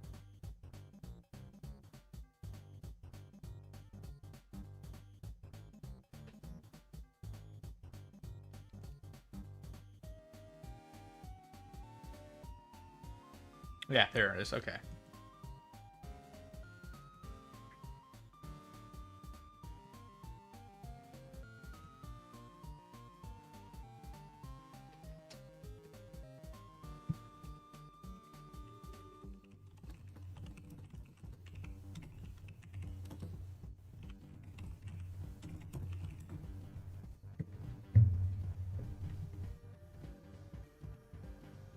Okay.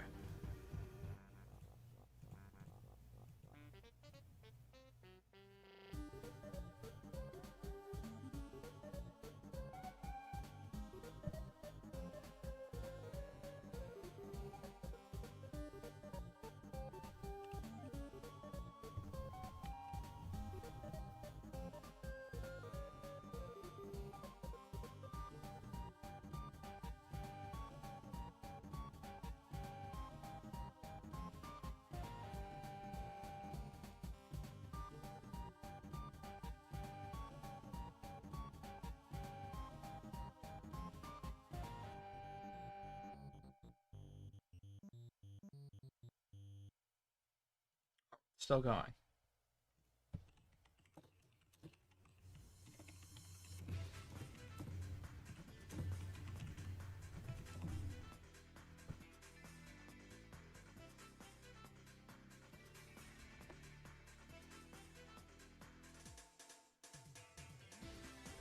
I even allowed to play this music?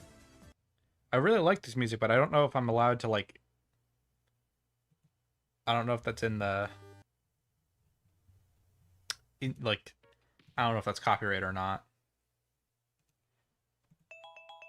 Yeah.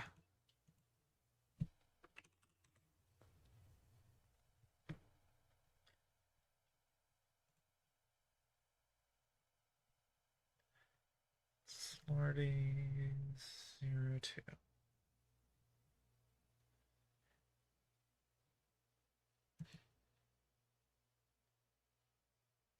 Believe Larry lost round 1.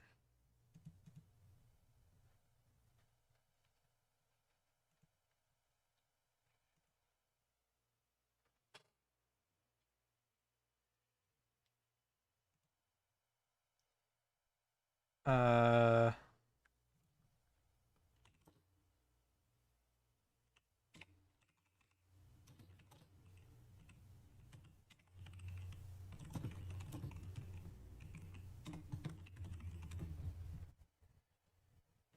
Okay, so we're just kind of testing to see who...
All right.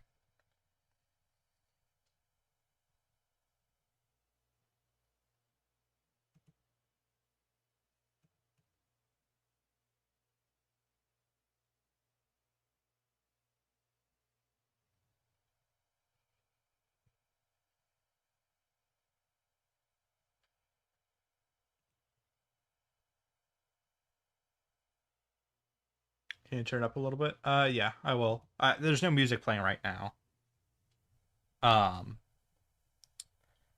and I'm just kind of muttering because I'm like waiting for rounds.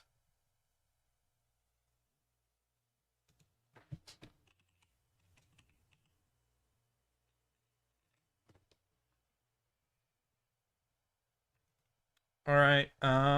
Smith scores.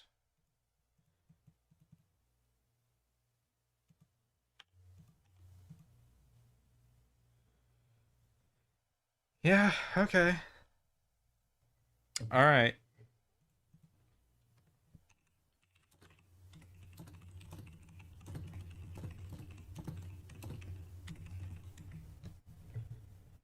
All right, so it ends here. Move on to the next round. We have the tournament pairing, which are Pancakes, Temix, Slordy, Sleep Deprived. Player.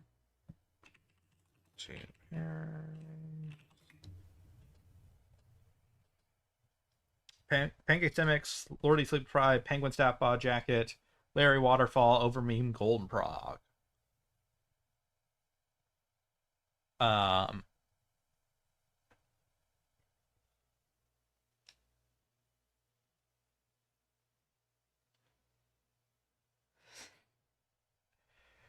uh,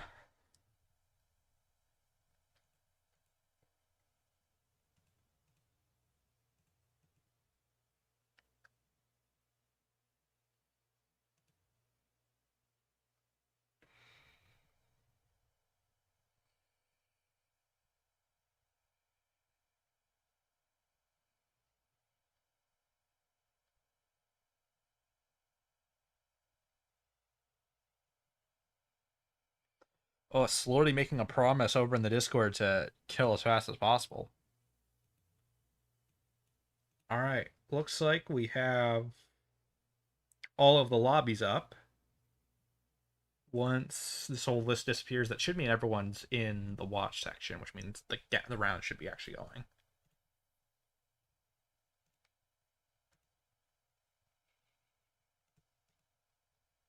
And then we'll start the music up again, and we'll start round 2.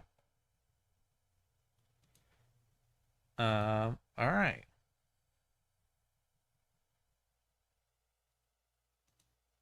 Yeah, I do have the invisible card bug every now and then. It's not that bad though. Like they always load in eventually.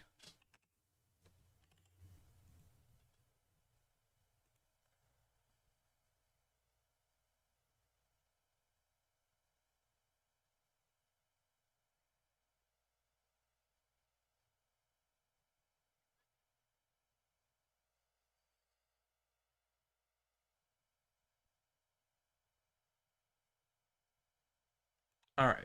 Looks like we got most of it going. Someday I'll hope to. There's a system you can do. I'll show off a little bit here. This create. Wait, no.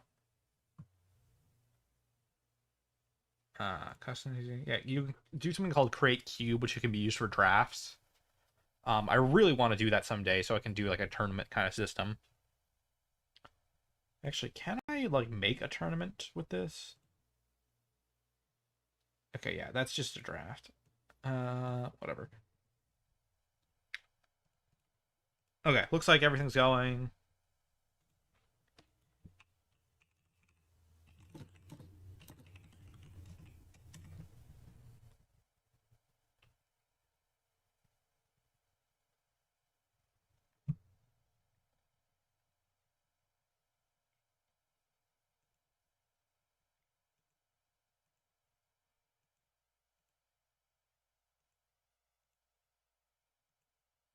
Okay, looks like we got everything going, so I'm gonna start the timer.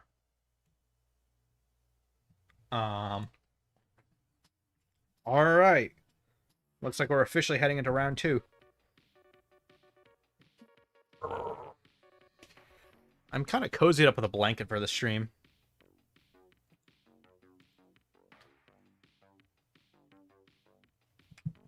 I just think that's a good vibe for this kind of setup.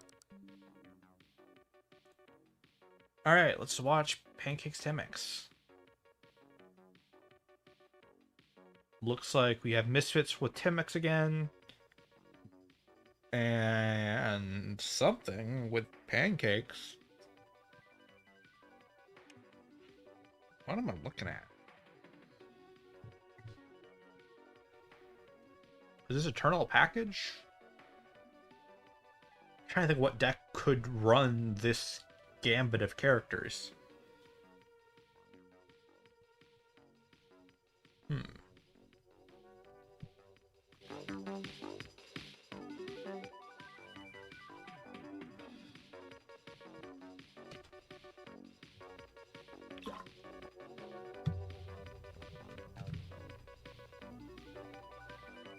It must be Eternal Package or something like that. It's the only thing I can think of. So I'm gonna stop spectating. Let's go over to Sleep Deprived. Looks like we got some kind of Bazaar going on. Ooh, this is definitely Bazaar. That might be the best play strategy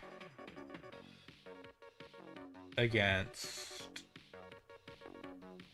whatchamacallit? Against mediocre melodies.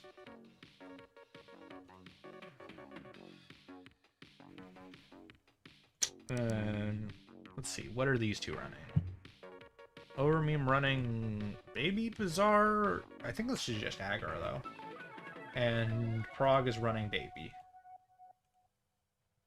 Yeah, I think this is just kind of mixed aggro.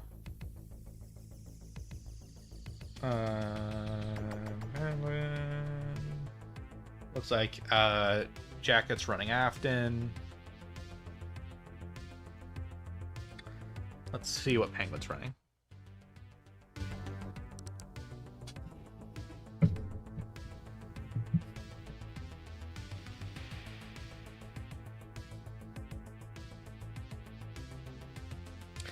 Sorry, what's something you see in theories you don't like people use for theories that make sense?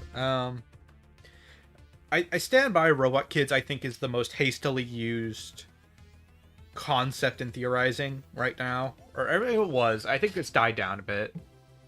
It got a little bit worse Seeker of the Mimic, because we now actually do kind of have a robot doppelganger character who can look like a child, kind of. And by that I mean it can shrink to the height of a child. It doesn't really behave. I mean, it kind of behaves like a child, but it doesn't look like a human child, you know. I'm assuming Penguin's running. Is this an Afton mirror match? Let me look in the. I have free range to look at deck lists.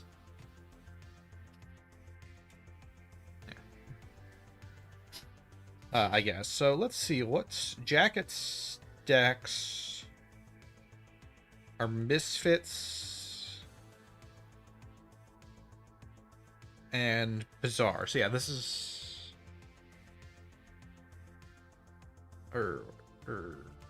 wait, no. It's not Bazaar. No, this is Afton. This is the Afton deck. What does Bazaar Wonderland do in this deck? Oh, it's for Ouroboros and... It's for Ouroboros. Okay. There's nothing else in this deck this can be used for.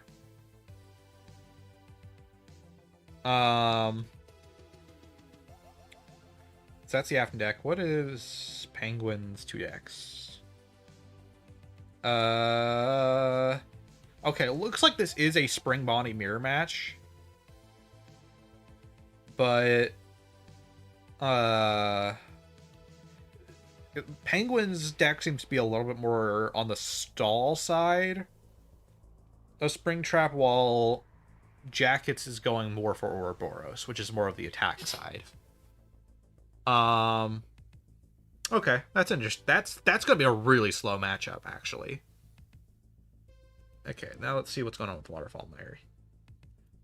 Waterfall's running Puppet, tried and true.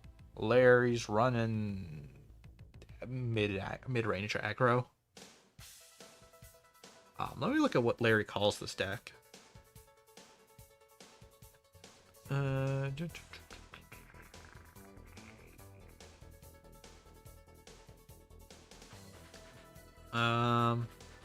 Oh, this is Doug. Okay, that's what this deck is. That makes more sense. Doug is kind of a mid-range aggro, cards that can kind of push your opponent's hand out.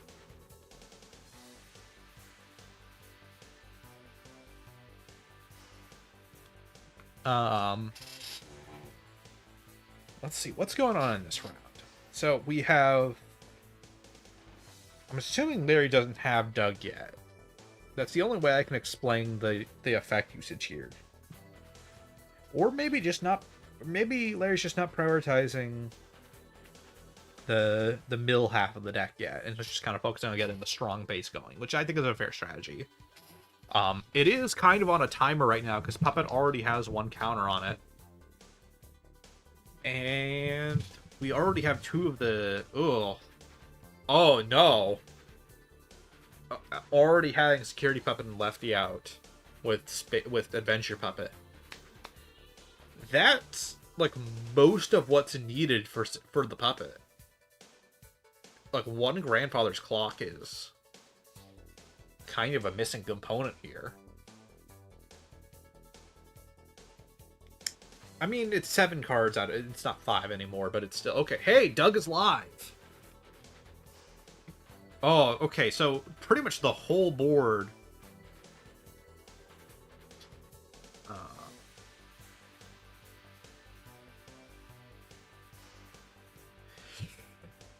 Oh, this is actually a kind of scary matchup for both players, I think. The fact that the Puppet is fine with a kind of slower stall pace and has all the firepower it needs to do something like that.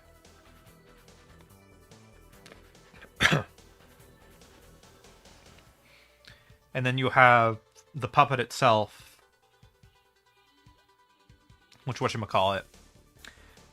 Or yeah, Puppet's fine with stalling. It's fine with cards dying. It just wants to progress its win con. Whereas Doug just wants to mill the opponent out.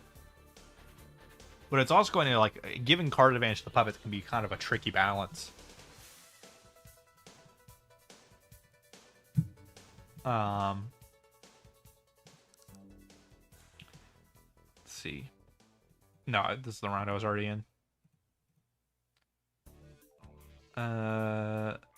Pancakes.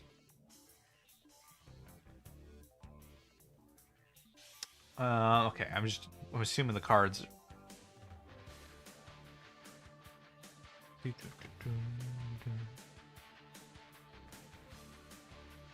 Can I see the board, please, untap?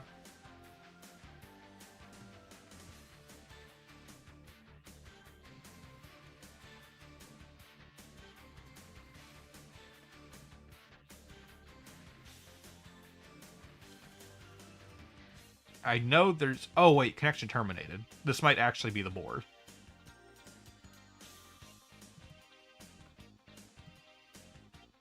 To kind of continue back to the theories topic while I hopefully can get the ability to see the board again.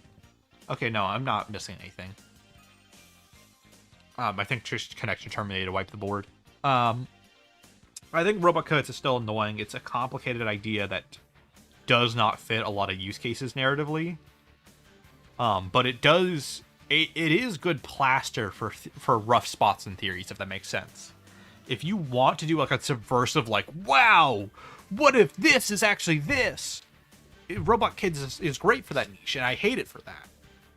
I don't like... I'm not a big fan of this character is secretly this character for most situations. There's a few things like the Michael is Fritz or Jeremy theories. I don't mind that very much. Because that's not unbelievable. FNaF 2 literally establishes that you cannot be rehired by Fazbear Entertainment when you're fired. So the idea of Mike having to use multiple aliases to keep coming back to the place makes sense. Like, we already presume that William isn't actually going by the name William Afton in FNaF 2, because it's kind of dumb. Like, he wouldn't be able to just stroll up back there in almost any context. But,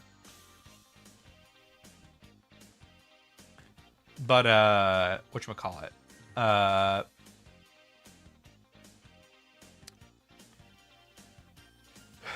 But, like, when it gets to, like, the crying child is the mimic stuff, that just pisses me off. I really don't like that. I feel like the moment he becomes something other than a normal child, a lot of the tragedy in his story is instantly devalued.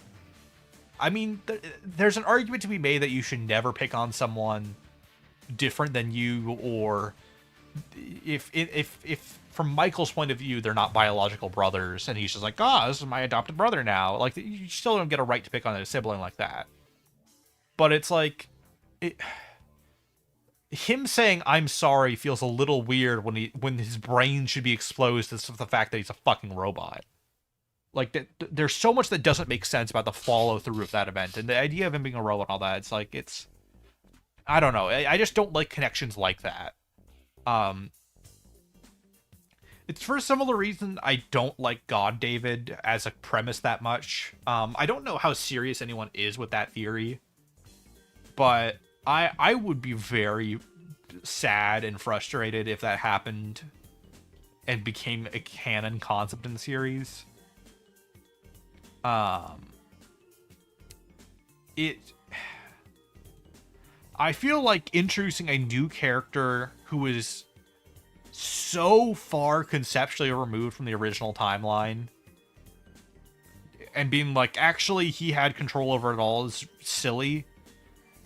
Stuff like the Bite Victim doing it makes a little bit more sense because there was only 3 games up to that point, and Fredbear's Family Diner was still a major plot of the part of the original plot line. So if you want to argue the Bite Victim's in that kind of role, I could see that some. Like, a kid who dies because of the original location's tragedy, that there's like a narrative to that, right? But Murray's Costume Manor, aside from being contracted by Fazbear Entertainment, doesn't have much to do with the original Freddy's murders so much. I mean, yes, it is the place where like they prototyped and tested characters that would later become the versions we know when Henry made his own versions and all that, and all this. There is a thing there. There's connections, but it doesn't feel as pivotal as Fredbear's Family Diner's closure. You know, and I really I'm trying to think of what else. I think, yeah, I think Custody Victim is the theory I also don't like much. It's kind of the reverse problem, or maybe it's similarly conceptually the problem I have with the God David mimic theories, like mimic his ex character theories. I don't like the idea that, how do I phrase it? Like, a lot of the stuff that Custody Victim comes with, I don't like, I guess is how I would phrase it. I like them as 2 separate characters, and trying to fit in both of their personalities just feels weird with one character in mind.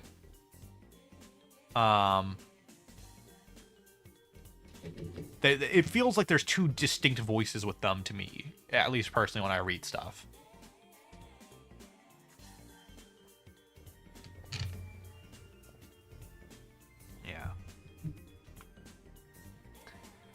Oh, Waterfall might win this with the puppet.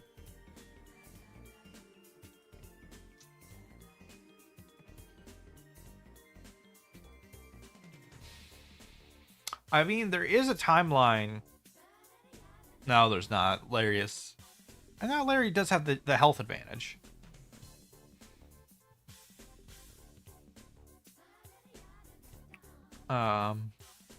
I guess there is a timeline where Larry stalls after enough time, but that's very hard to do in this case.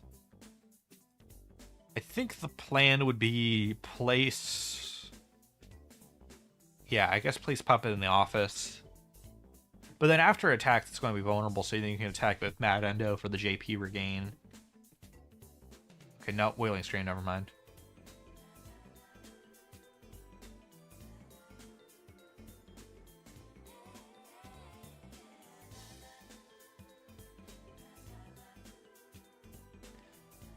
Okay, there goes that option. I think those are the theory concepts I'm not a big fan of. I guess I don't like the tampering with what character theories. I kind of like the characters being what they are set up to be for the most part. Like I said, the only exception for that really is the Michael is Fritz kind of theory skew, because that, like I said, there's like a bit to that. There's like a narrative reason that would be the case that is set up in the introduction of those characters. And also it's like Mike is, for all intents and purposes, the main protagonist of the original games. He's, especially with the current theory I'm working on, he is like in everything, is something I've realized. He's in FNaF 1. The implication, I would say, is he's in FNaF 2, based on some of the quirks of the Nightmares, which is also where he's in FNaF 4. And even if he's not the player character of, like, the minigame sections, I mean, you aren't the player character in the minigame sections in anything else either, you know? It's like, Mike isn't Foxy and Foxy Go Go Go, you know? Or Jeremy and Fritz aren't. But, like, for the core gameplay, I think Fritz is Mike in FNaF 2. I found a little, not more evidence, but like, the way I've laid out the evidence makes me decently confident in it. I wouldn't be surprised if they weren't the same character, but I do think they are meant to be. I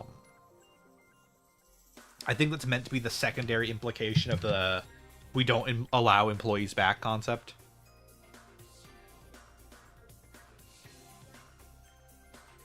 Oh, okay. Hippo conceded.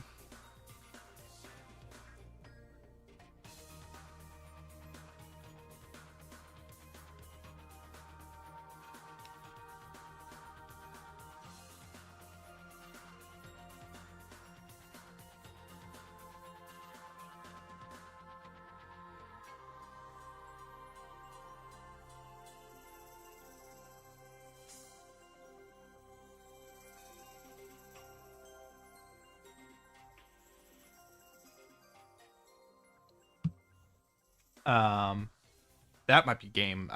I mean, Max can stall out one of those hits.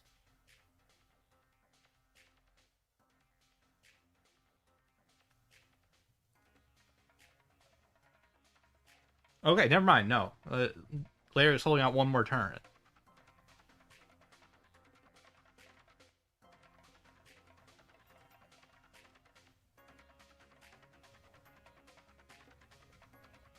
I mean, maybe not.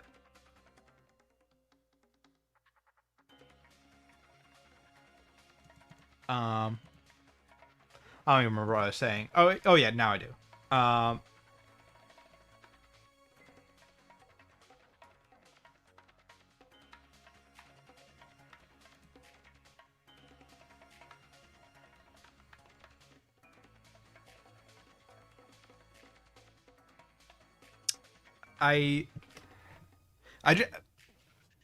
Like I said, I think there's a bit to Mike being Fritz. It feels more intended than, because David in the Mimic arc is so far, like, distance wise, release wise, to such an insane degree to insert him earlier on in the timeline annoys me. Thought some people how you use ghost function alone together to every ghost. That happens with like almost every theory, I feel like. Or anytime we get a new explanation of how ghost works, I feel like whatchamacallit, I feel like everyone tries to like make that the standard, when I think a lot of the series just functions on different ghost rules collectively.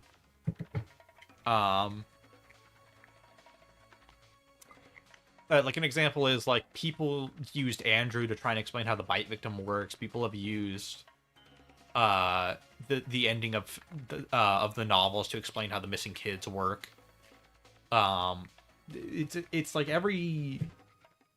people have already tried to like graft stuff onto David with White Tiger and all that. Like it's just, and also people have tried to use Susie from Coming Home to try and justify stuff. It just happens. People are just going to try and take an explanation and use it as their default explanation. But I will say I don't think it applies to most things. I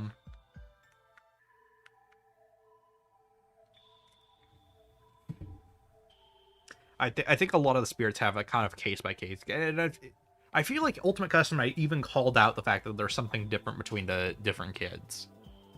Because Charlie outright says, like, the others are like animals, but I am very aware, which inherently implies that not every character functions on the same rules. Attack the Scrap Trap.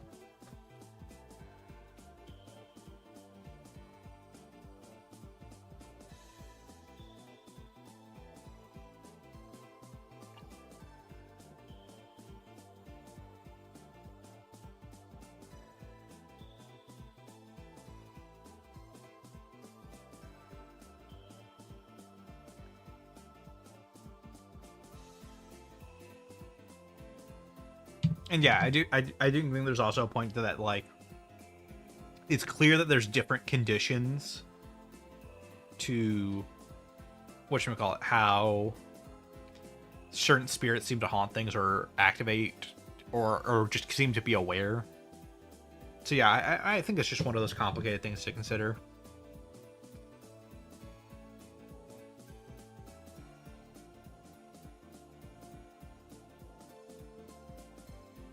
Oh, Ouroboros has entered the field.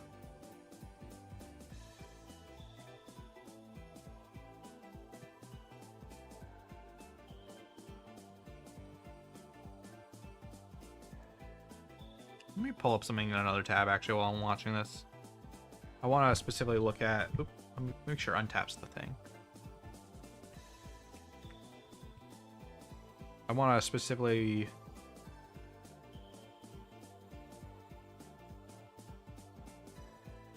look at the shipping time on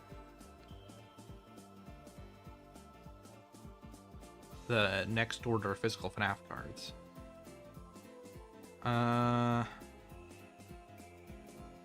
Okay. Yeah, it's still just processing. Okay.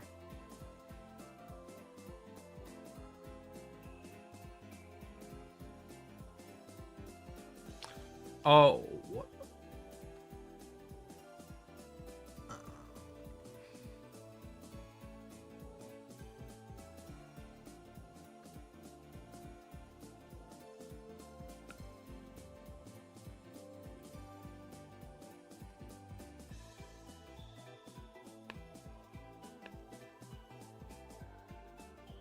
Okay. This is really an eternal slugfest kind of dynamic.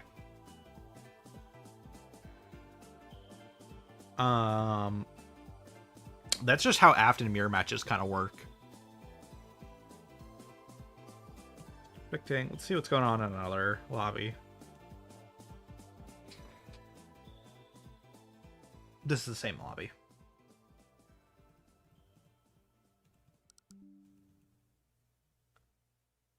Okay, so this is or not Duck. This. I still don't know what this deck is. Is this aggro? What is this deck?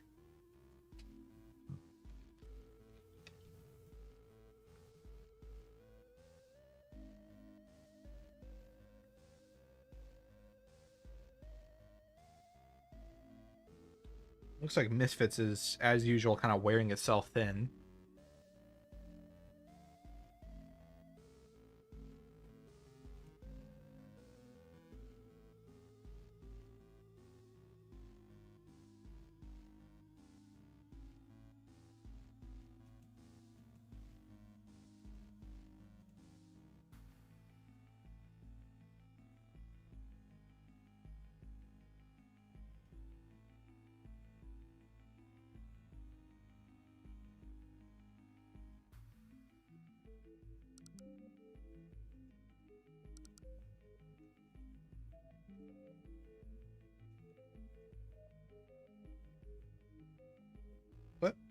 What even? Oh, it was Candy Cadet. Okay.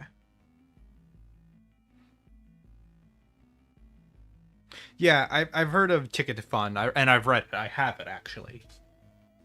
It's a cool little book. I think it's meant to be just a lot of safe little confirmations for stuff. There's some stuff I think that's still a little up to interpretation in it, as much as I would like it to be a confirmation one way or the other. I feel like it's pretty undeniable the book is trying to say. I mean, it's not really a book, but you get my point. I feel like it's undeniable that it's trying to say that Charlie died at Freddy's, which I feel like was already not a crazy assumption with the original games and stuff, but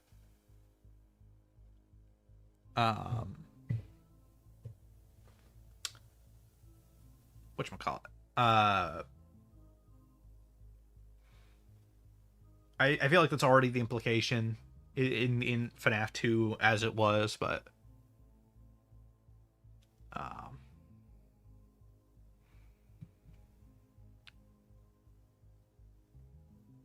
not being in the cake scene.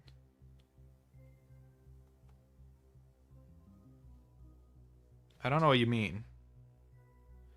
Like Golden Freddy not being in the cake scene? I'm not sure what you mean.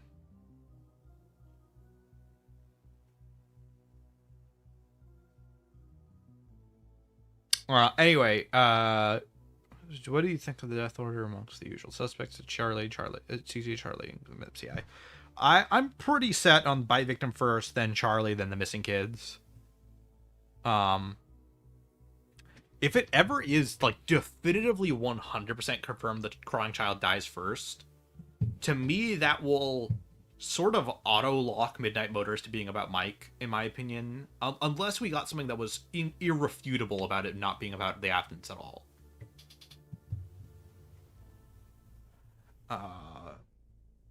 Yeah, I also do like that the Ticket to Fun makes it clear like the missing kids are kind of randomized, which also further and it even points out Midnight Motorist with Billy, which since we know there isn't a missing kid named Billy as far as we're aware. Oh, let me look back at Ticket to Fun while this lobby's going. Oh, those rounds going actually. It's over here on my shelf, or no, it's not.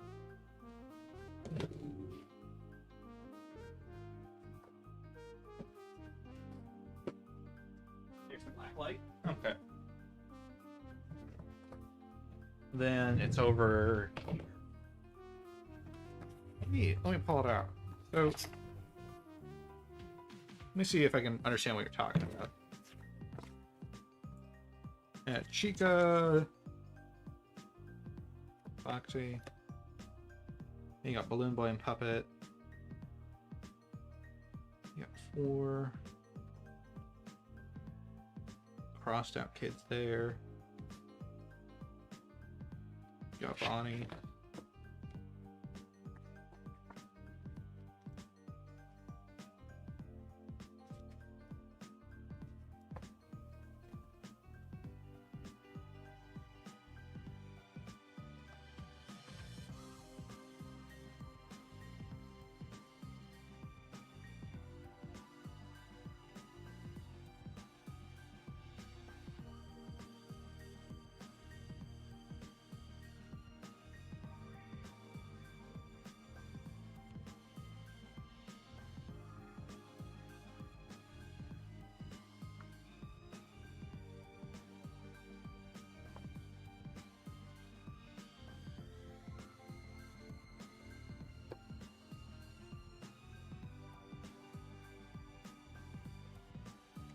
Oh, yeah.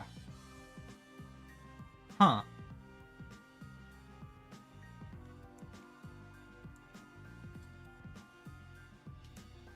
There's definitely no Golden Freddy around the cake scene in Ticket to Fun.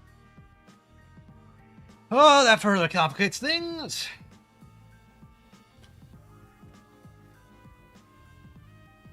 So did Foxy always have a medal? Oh, no, that's not... The drawing of Foxy is weird now that I look at it. Because it's definitely fixed Foxy. He doesn't have the tears on his design.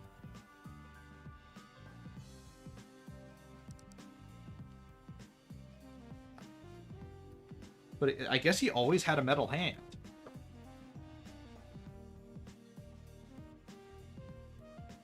Or at least that seems like the implication.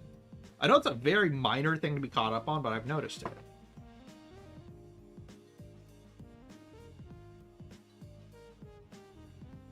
or sorry, Timmy Douglas, not Billy. I don't know why. I don't know where Billy came from in my head.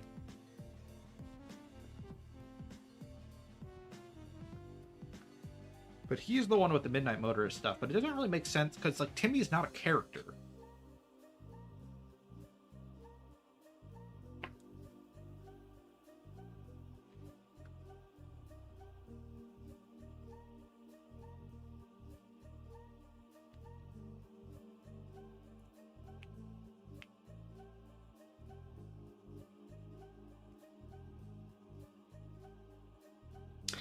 This is kind of what I'm torn on about the Midnight Motorist clue.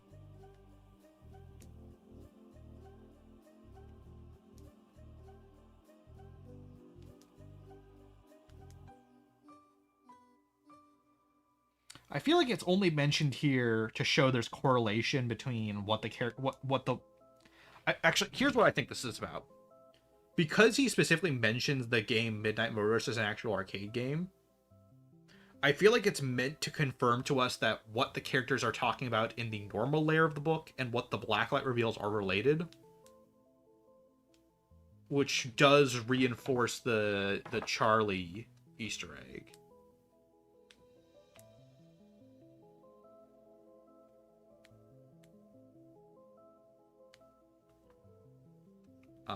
Barely. Yeah, I do wonder if it goes into a bite victim receiver kind of narrative. I'm not sure, though. It could just be a reinforcement that the kids in masks are related to the missing kids. Yeah, I found it. It's interesting. I do think the core reason of this book is to confirm Charlie died at Freddy's, which is very useful for rationing out some of our logic between minigames.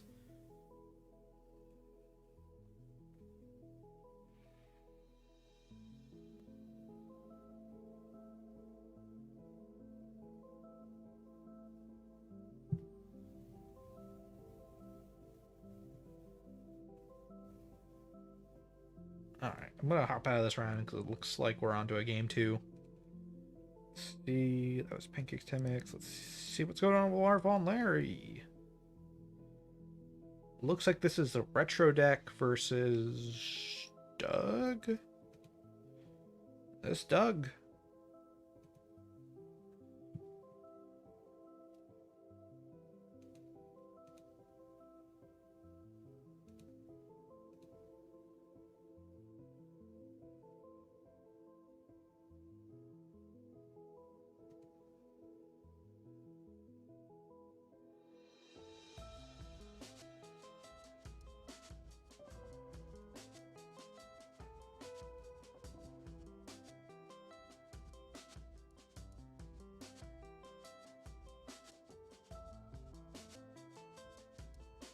Yeah, I do think it's nice that the other continuities make some of the stuff a bit more clear for them. And that makes sense. I feel like Scott realized towards Silver Eyes. Um,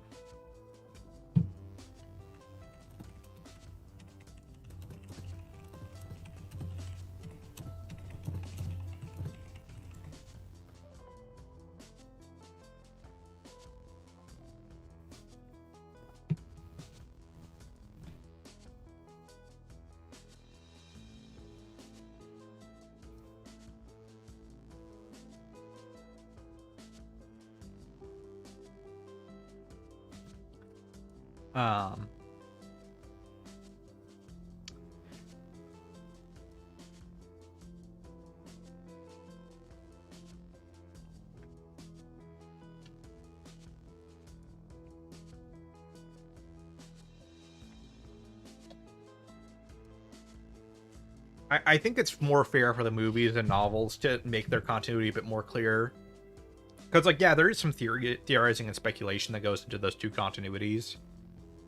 But it's not the same as the games. The games are meant to be kind of picked apart and looked at under a very close microscope.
I'm trying to figure out what's happening here.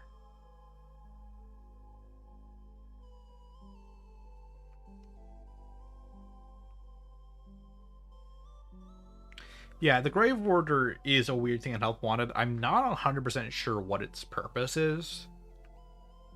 Because there's pretty much no order of interpreting it that makes 100% sense.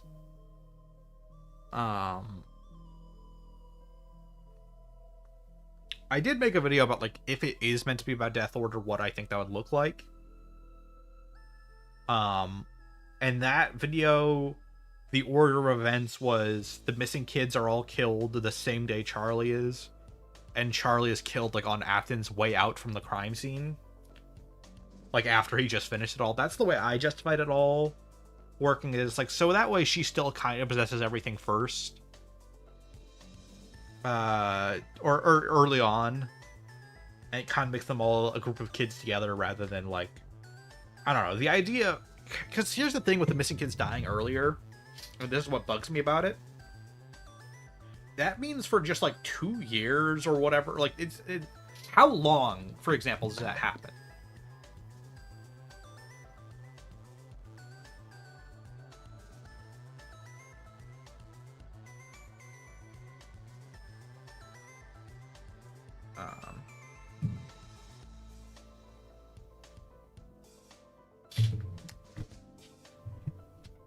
So, Larry's running Stanley. Is the point of this deck to do, like, chip damage through, like, big piercing attacks? I'm trying to remember what it's going for. But, like, I don't know what it's actually trying to imply. I feel like we'll learn something later. Like, it feels like we're missing information almost, is the way I'd phrase it. Which wouldn't surprise me. Wow, so is Freddy's Bizarre Wonderland's entire purpose just for Ouroboros? Like, this is a strange setup.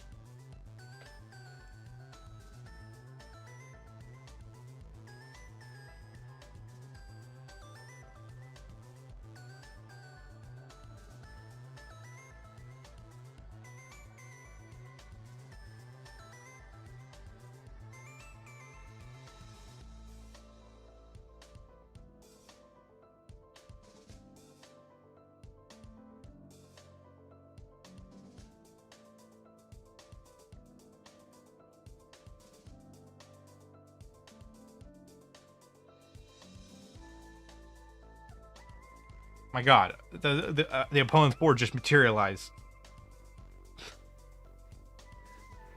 This is really throwing me off. Is every time I think I'm like, oh, okay, this game must be over pretty... Oop, I hit my microphone. Every time I think this game is like, oh, this must be over...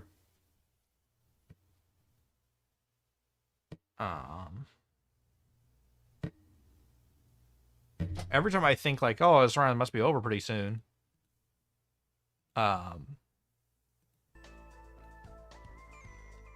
And then I realize, nope, this is the board state.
Alright, the Ouroboros cycle has started. That's going to take a bit, especially since this is a Mirror Afton matchup. I think this is Mirror Ouroboros, actually.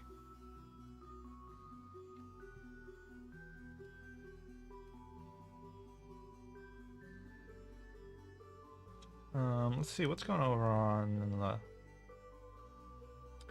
Okay, so this is Retro versus... oh yeah, this is still Doug. It's game 2. We have 2 minutes left in round 2.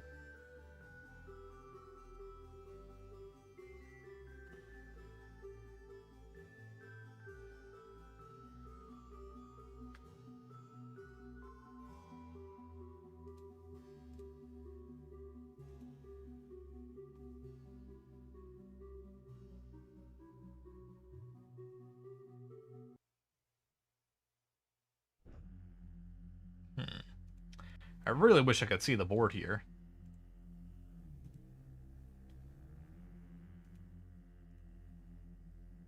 Okay, there we go.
Okay, timer's up. 15-minute overtime has started.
Yeah, Springtrap is really slow. I want to add a tax to him playstyle-wise. That's what I've been thinking about for his... Like, what... Because I don't think he has enough of a drawback right now. It's his main problem.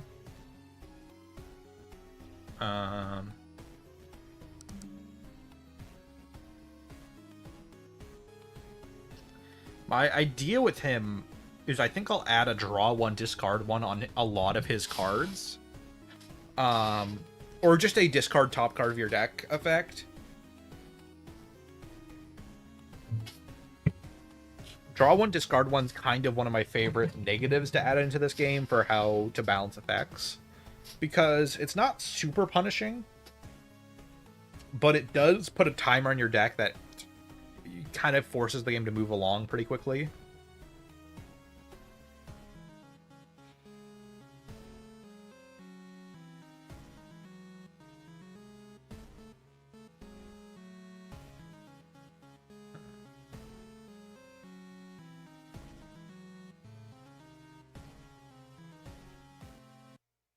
Yeah, that's the other complicated thing about the Gravestones is that they should not be a mistake by all accounts.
Yeah, I do think Springtrap needs more attention. He's another deck that's so hard to balance. The more I think about it, the music's getting a little loud.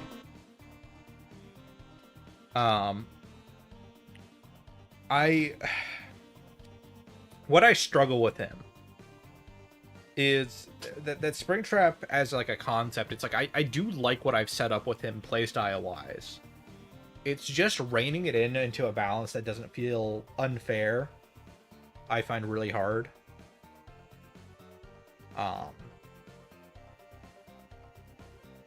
We still on the first round for Pancakes and Temmix?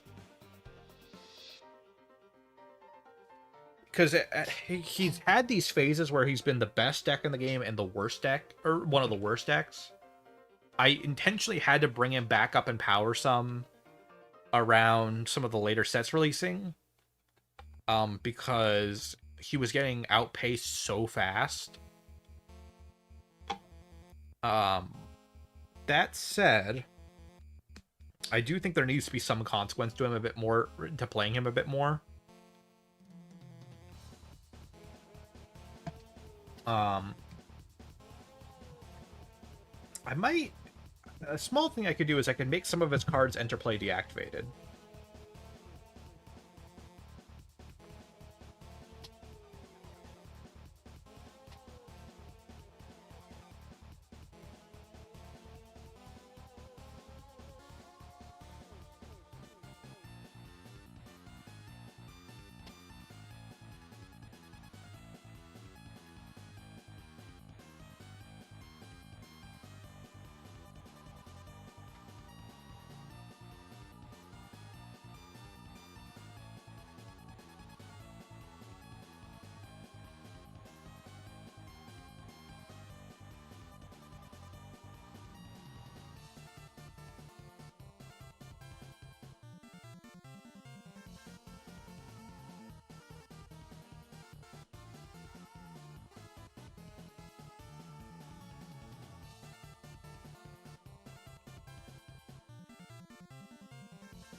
I'll just have to look at it. It's one of those decks I'm gonna have to lay out,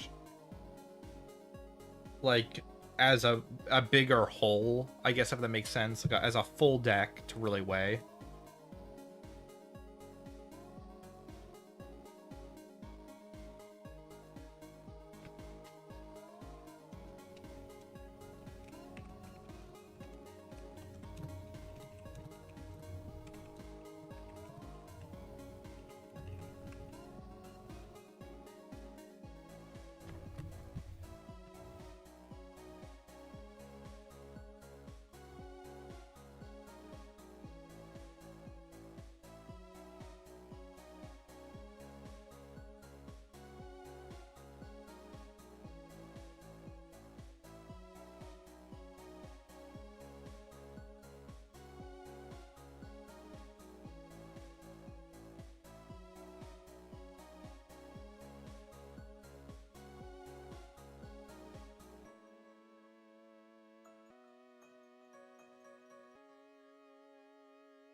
Watching this round for a bit. I just realized there are other rounds I should be watching.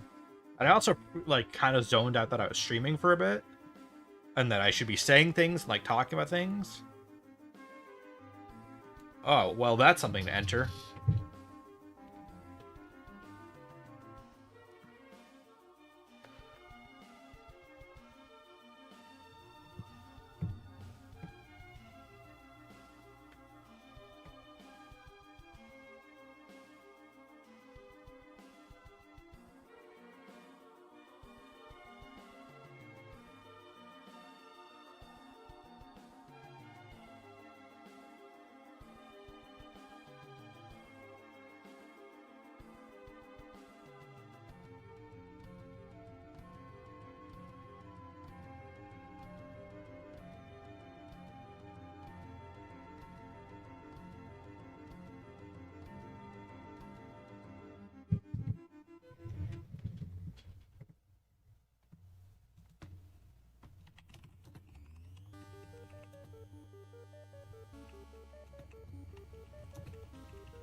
feel like if Waterfall plays their cards right, this should be a pretty solid win.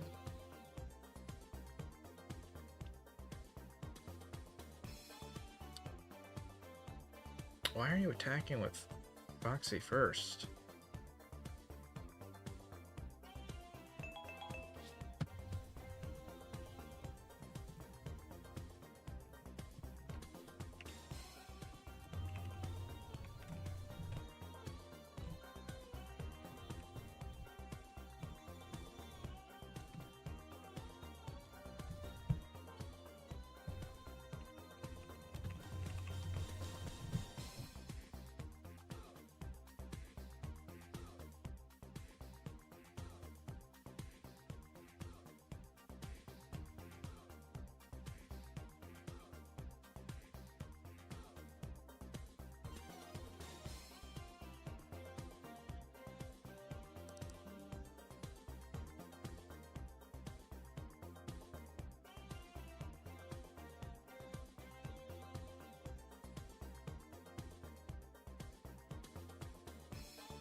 Okay, let me take a look at the results. I'm I'm kind of quiet because I'm brainstorming uh what to do about Afton as a playstyle. And Slordy technically wins 0-2 because of forfeiting. Overme, yeah, okay, Overmeme's already accounted for.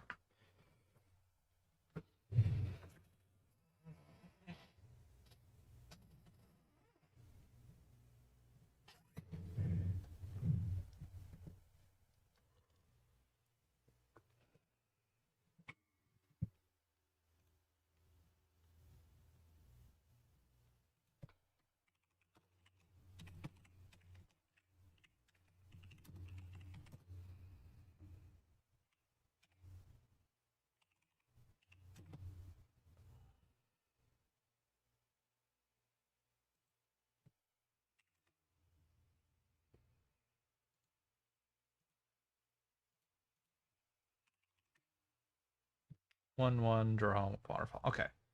Then one tie.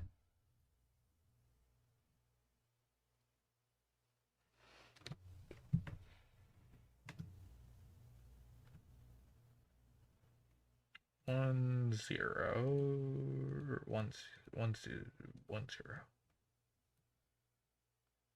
Um.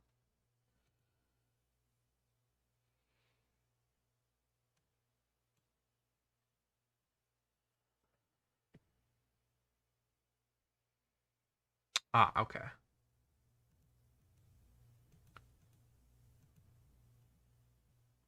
All right. So we're gonna wait a little bit for one of our players. They asked for a little bit of a timeout break. It'll only be a few minutes, so gonna wait a smidge more. All right. So it looks like I will be joining the tournament to replace Sleep Deprived, who had to leave due to technical difficulties. Oop. Oop. 0. I'm going to use this time to talk about the Absolute DC comics. I've been really enjoying them lately alongside the Ultimate Universe Marvel comics. I just finished Absolute Superman and Batman Volume 1. It's really good. I think it's one of the best balances I've seen of something that feels like it should be really edgy, but actually, I mean, it is very edgy, don't get me wrong. But in practice, when you're really reading it, it doesn't feel like that much. There's this weird like understanding of what's in if okay how do I this is a way to phrase it. A lot of the 90s comics I've read felt like they were trying to appeal to cool because they felt like they were being outpaced by a lot of other media like video games and TV and just stuff like that in general. That the earlier days of comics didn't have to compete as strongly with. Um, and uh, it felt like they like I said they had this feeling that they had to be as cool as possible to make up for that. That they wanted to seem like the big hot thing to be. And I think a lot of their stories took a hit for that because they were more focused on the rule of cool than being good stories. Whereas Absolute and Ultimate feel more like they're occupied with just telling good stories first and foremost. And one of the themes of this kind of world and its flavor for Absolute is being as over the top as possible. But it uses that to tell like Bruce isn't just edgy McStab everyone in Absolute. He still has a sense of humor even as Batman. And that's something I've noticed. Like the comic, there is this kind of dry, not dark humor in like the traditional sense, but like like I said, this kind of dry humor of like, ah, you cheeky bastard. Like when Bruce does something that no one really wants him to do, but he believes in it anyway. Um, Ultimates is kind of like that. I would say the only comic that I think is struggling a little bit from what I've read so far to really have its footing is Ultimate Black Panther. Only because I feel like they wrote themselves. I feel like whoever's on that book wrote themselves into a corner a little bit with a premise. There's something about like the whole government conspiracy angle that it plays with the Wakandan government that's like it's a little hard to make it really engaging unless you're really good at that kind of like political conspiracy storyline, which it's solid at. It's not terrible at. But compared to how interesting every other story's premise is by comparison, it's a little rougher. Um I still enjoy it. But I'm not as up to date on it as everything else is. I haven't been like, oh, I need to read the next Ultimate Black Panther issue. I'm like, no, okay.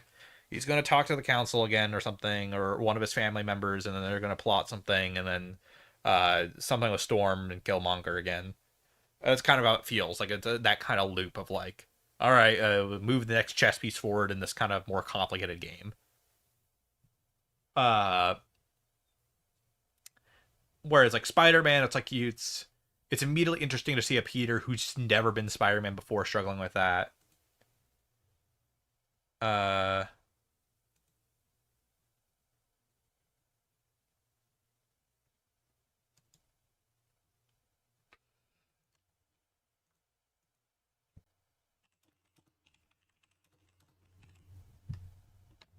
uh,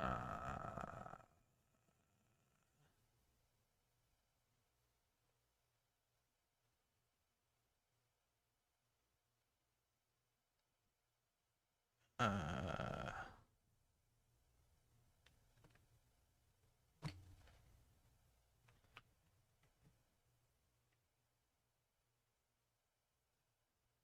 yeah, the third there are okay.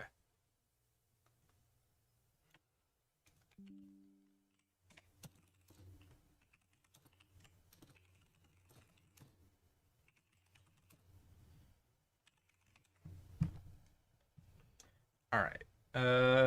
New game.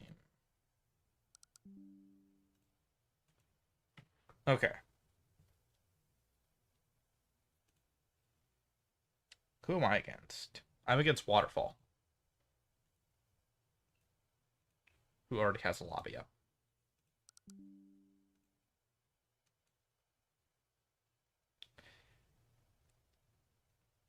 Oh, Clash of. Okay.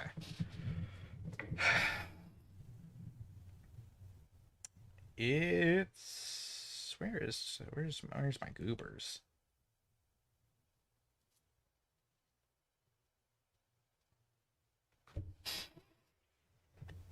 Okay.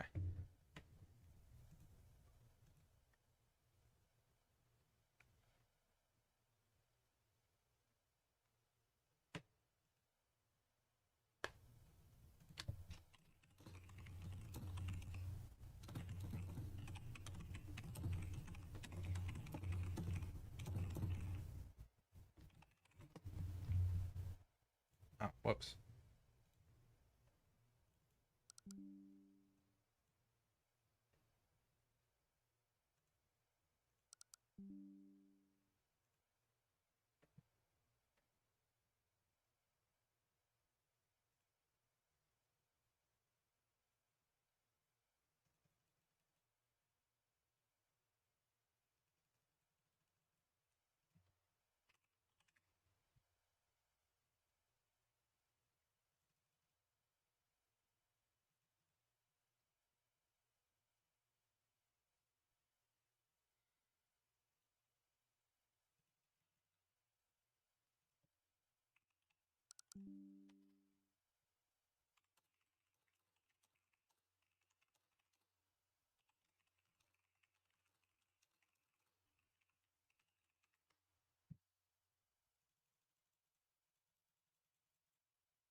Why can't I?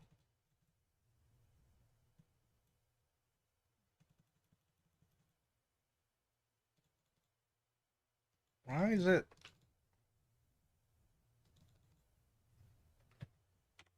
Why is it not letting me change the goddamn setting?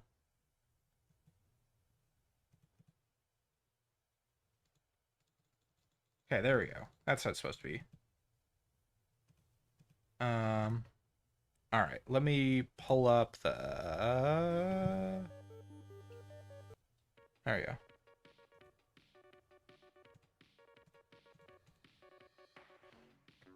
And now roll d20.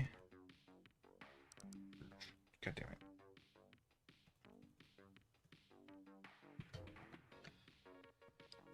All right, looks like I'm going first. I don't mind this starting hand.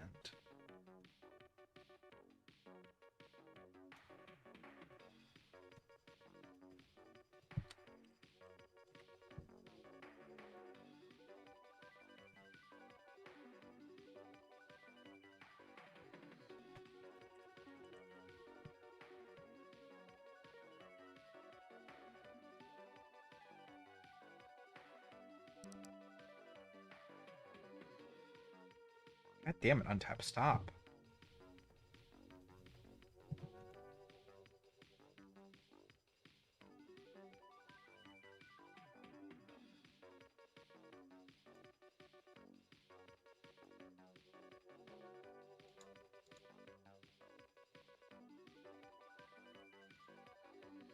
Let me see what's the math on that. That's 1. Yeah, -1.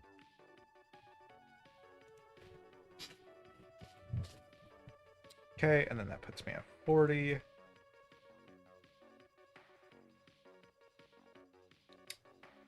Okay. Immediately. Bizarre Fox or Bizarre cards. Okay. Top of my deck.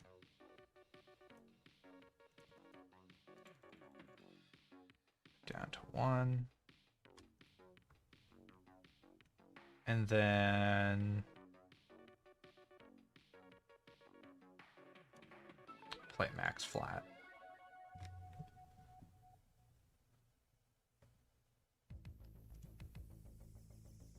All right. So as I said earlier, Bizarre, very kind of fast-paced. Like, things will just keep going, and it'll just keep happening from here.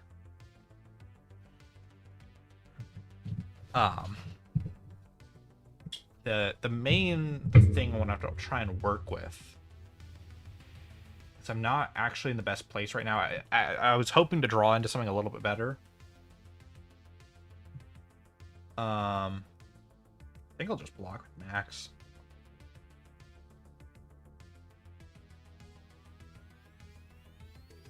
This is going to be a really hard matchup if I'm against Retrograph, though. Retro feels like it can do a lot if it really wants to.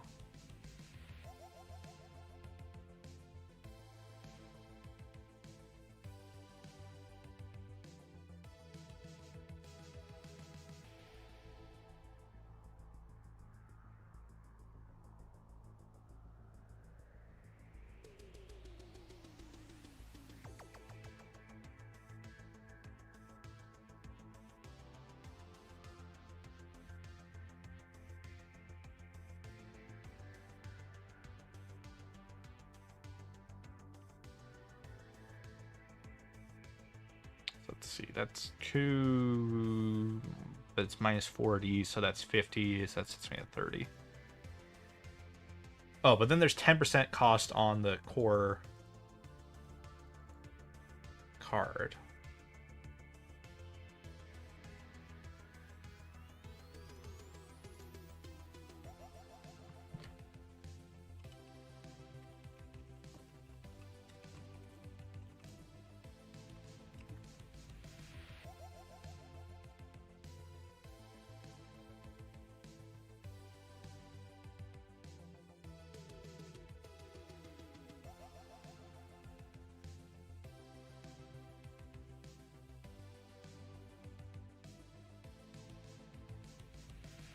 Okay, then never mind. I'm misremembering. Okay. And then I guess I'll. Yeah, this is minus 30. Okay.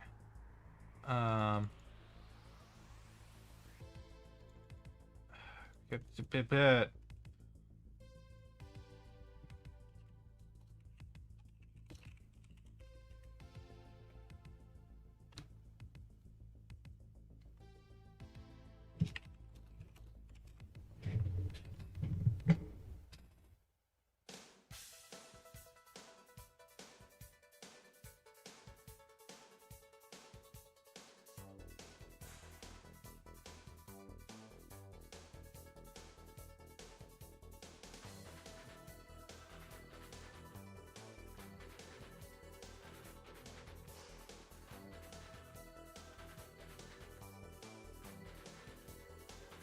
Um.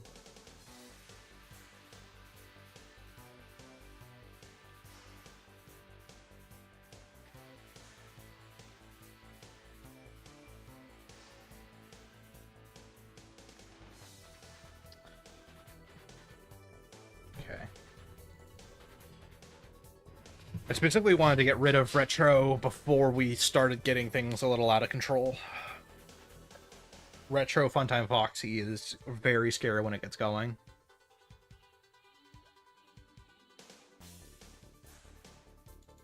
I'll take the damage for now, actually. I don't want Funtime Foxy being replayed.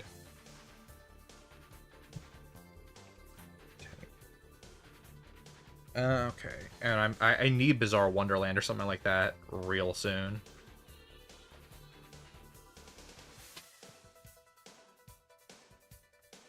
Unfortunately, I think I'm going to be stuck with Bizarre.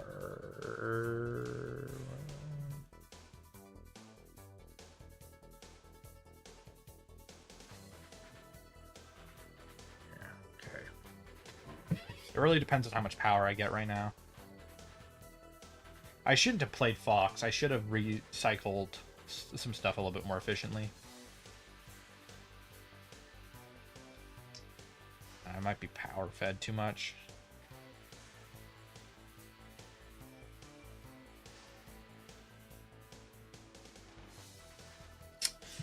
Shit.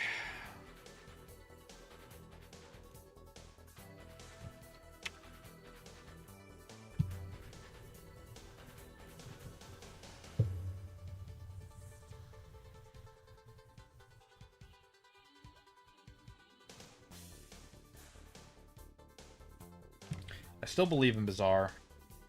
This deck. I want to...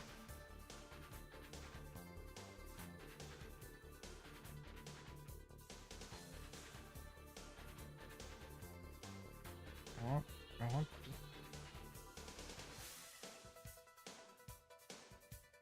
Oh.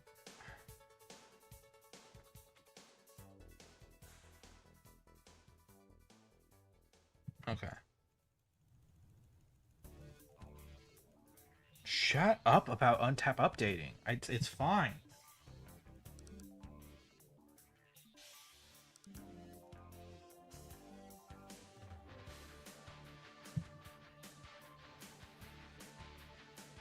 I guess I'm stuck with Fun Times now. I didn't even mean to have this deck. I don't really want to run this hand.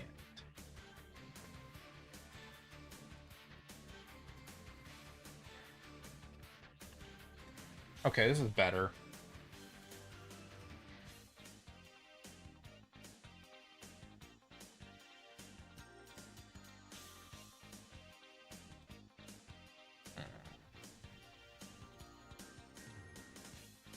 Who's going? Okay, I rolled 16. Okay.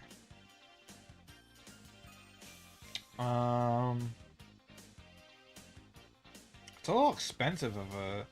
actually, if I'm gonna spend this much power anyway...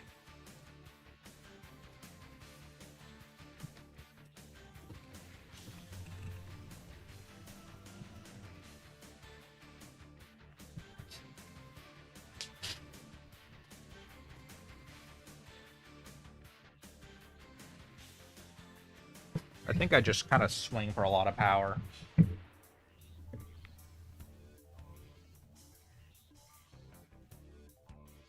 Because like this hand isn't terrible, but it's a little rough. I kind of need, if I can get another fun time in hand, which shouldn't be that hard.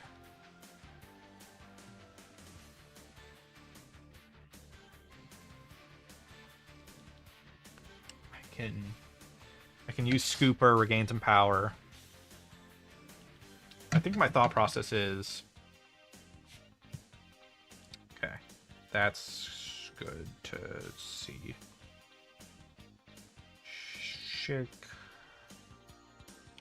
Discard. Okay, fun time. Gain 20. Okay. That's good.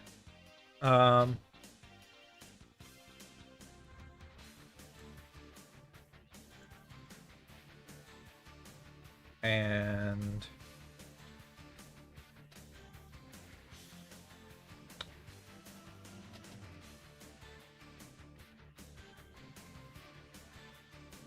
it's a bit of a waste, but I'll do it. I don't really get to use this effect, but I do get to play a 1 JP card for pretty cheap. I think the power choking is more useful than, and also like the little bit of damage threat.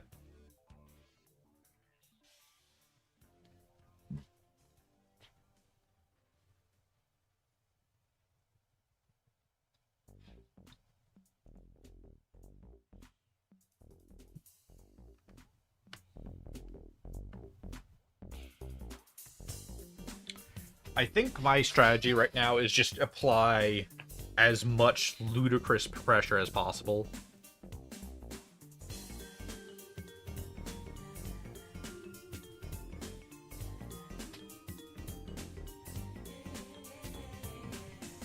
Yeah, and I know it's gonna search stuff, but I also want to just tough it out. I think I'm just gonna have to stall Funtime Foxy. And just go for a lot of damage.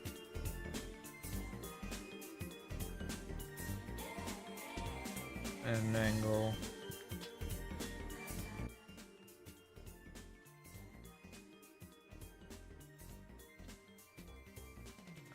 Nothing should really be searchable off that.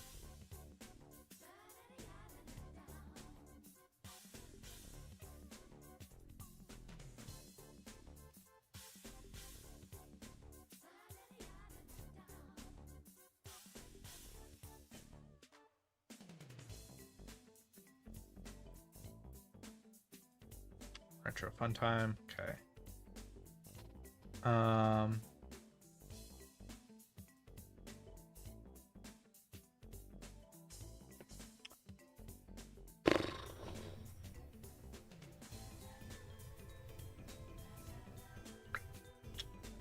Trying to think what the call here is.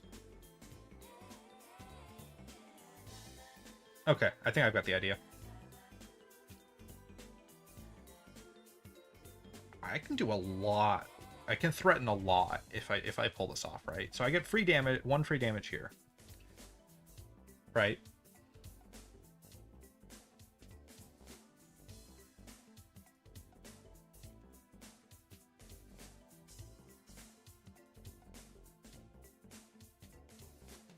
Okay. So that's what I was hoping for. That trade I think is ultimately worth it. If I put Mike in the... If I put Mike right here, go down to 20.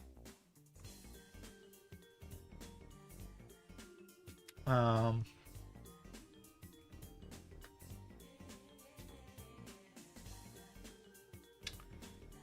And then I...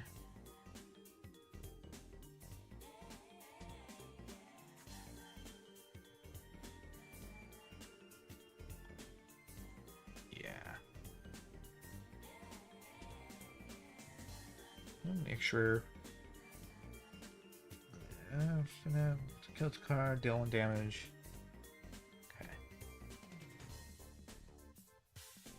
Because this will lock off this hall, which can allow me to secure a little bit more chip damage, I think. I'm a little nervous about giving this much power, though. Mike Corpse is also tempting.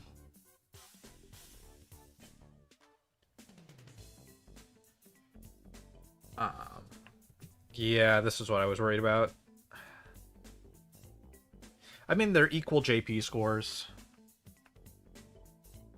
So I can attack with Mini Arena again. It might be better to scoop Mini Arena, though. That should put me at a 40, right? Yeah. Okay.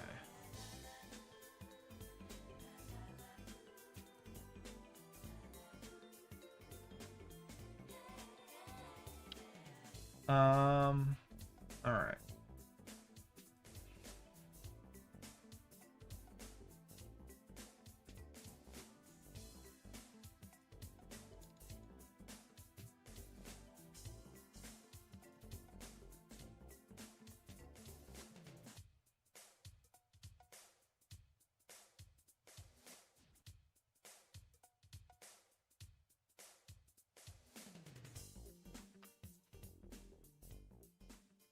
Okay, 2 damage, that's sort of what I was hoping for. Then I can get up to... I'll empty my hand to do it this way.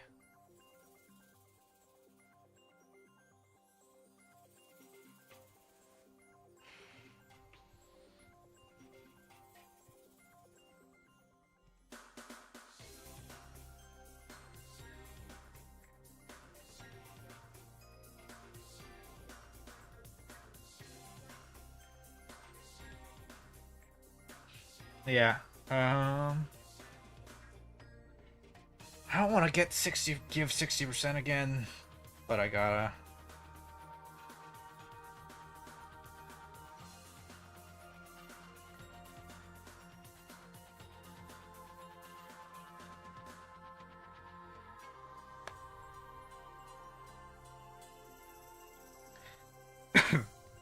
I need another fun time. I'm kind of bricking on getting one of them right now.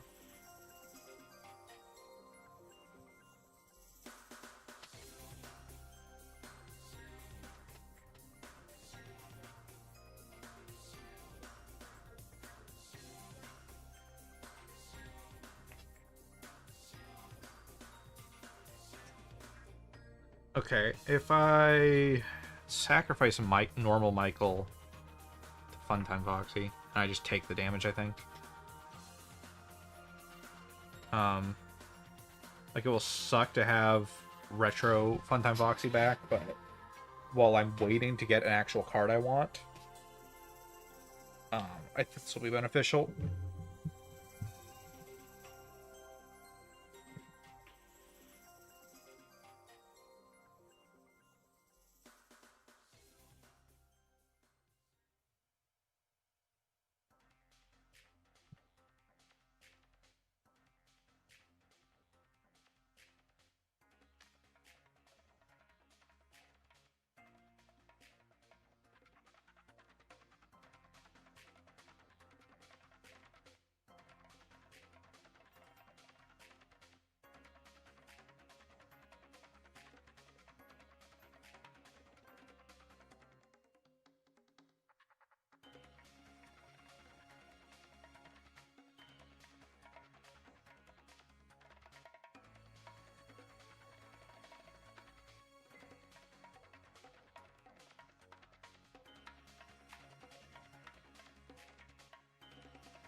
Only for the turn, so I can kill Toy Bonnie with Mini Arena if I want next turn, if I just take that.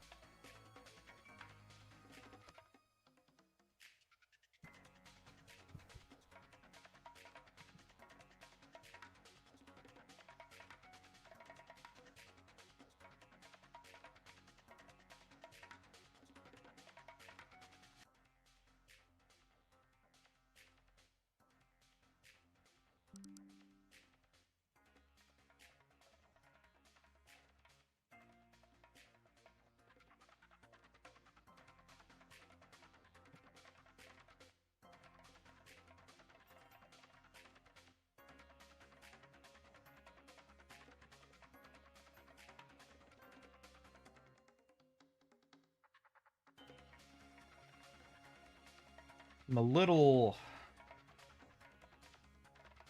This hand really has not played out like the way it's supposed to.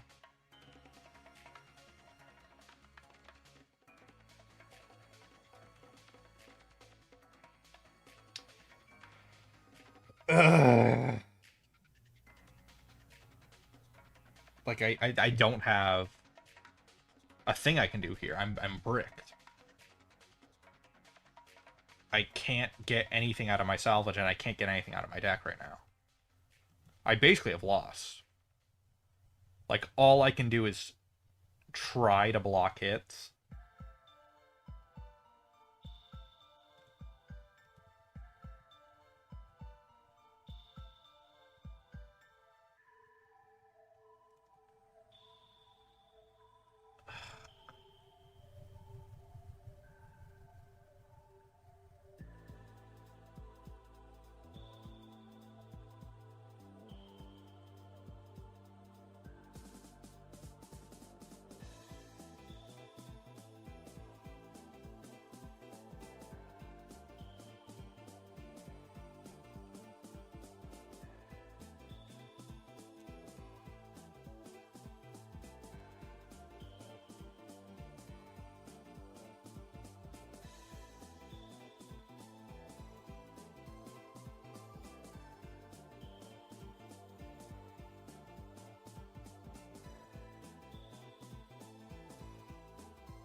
Alright, so that round. I ended the round way sooner than I hoped to. Let's see what's going on in the other rounds. Yeah, that sounds about right.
About this doesn't seem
So let me, since it is screaming at me to update, let me see if I can do that. Update now. Okay. What? Force update.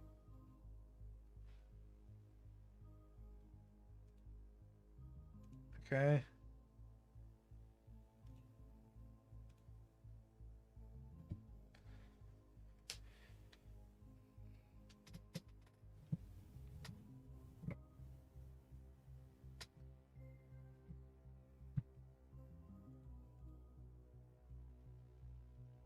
All right, so let's see how this remaining.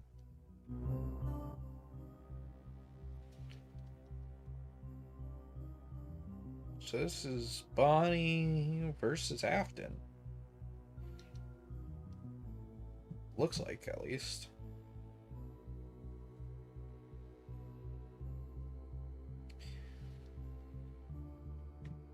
Thinking this round. I wonder how fast this round will go. Because Bonnie's fairly aggressive, but Afton's pretty slow.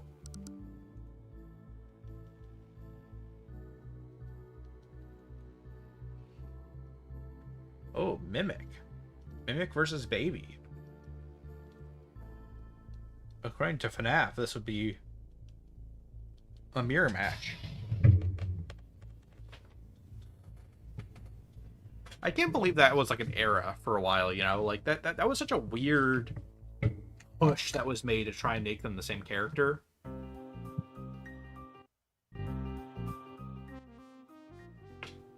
Like I kind of don't. I'm trying to justify in my head like what the major connections were in hindsight. I know I didn't agree with it even when it was like coming out, but like that they don't have like anything in common other than Baby saying she knows how to pretend. But it's like that's not really like the Mimic. It's not really the Mimic's deal, you know.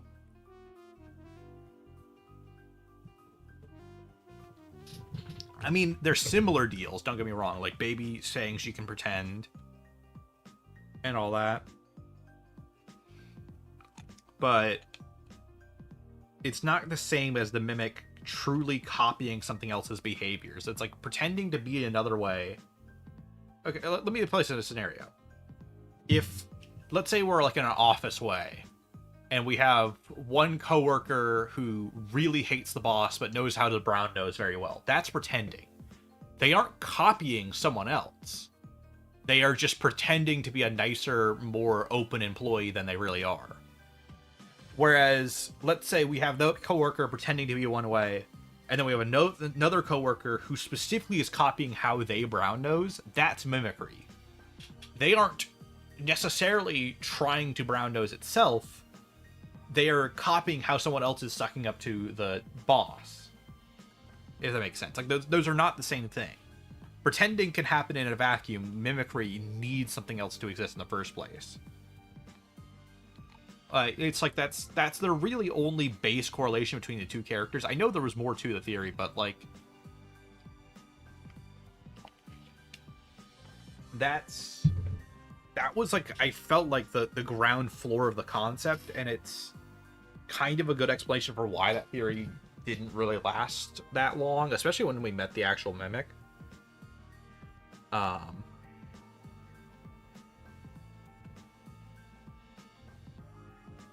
Especially when it became clear that's not how the Mimic works as a character. But I guess it was just early release weirdness. People weren't... I feel like a lot of people weren't as familiar with the concept so much. Like, I felt like a lot of people... I feel like with the Mimic, it took a while for people to really realize how important the character was going to be. I know when Tales first started coming out that MatPat's interpretation of what we would later know as the Mimic, even though it wasn't named yet, was that it was Glamrock Bonnie, which I think was I felt like it's kind of a funny mistake in hindsight, but I kind of get it also more than I did at the time in hindsight. Like, it is just a weird rabbit endo that they identify as the guitarist. So like, assuming it's Glamrock Bonnie, and we didn't know what happened to Glamrock Bonnie either. So like, assuming that was about Glamrock Bonnie wasn't that crazy of a concept, but it's funny that it happened.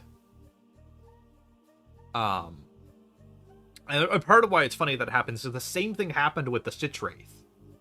When the Stitch Wraith storyline started, and before we had really learned that Stitch Wraith was not entered, MatPat's assumption was that the Stitch Wraith was in fact entered.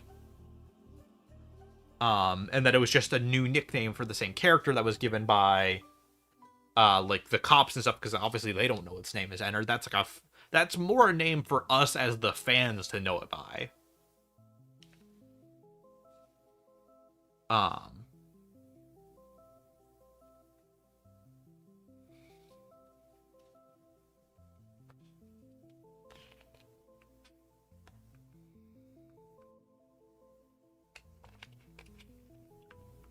This is one hell of a wall to be against. Like, this is kind of an unstoppable force versus a movable object dynamic, I feel like. Because, yeah, Retrograph can, like, rapid kill a lot of this board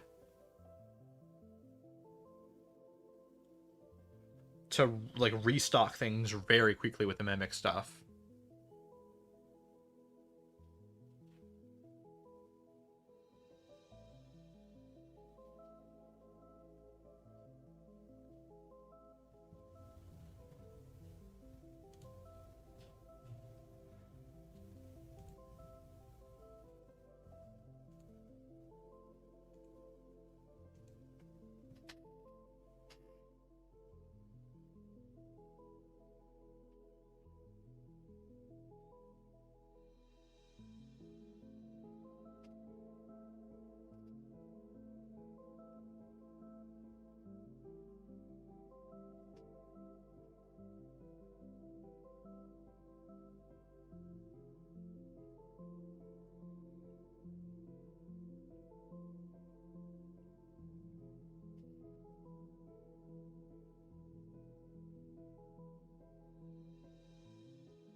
Okay, let me start updating stuff while this is playing out.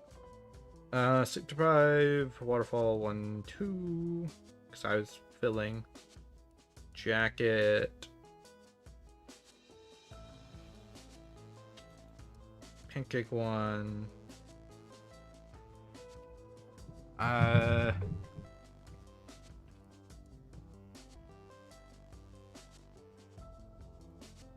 looking at the Temix round. Let me hop out and look at another.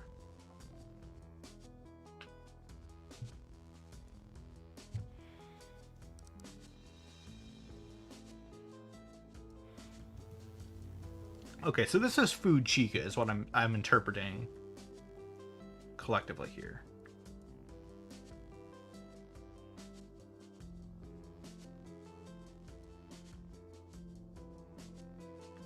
Versus Springtrap, that's interesting.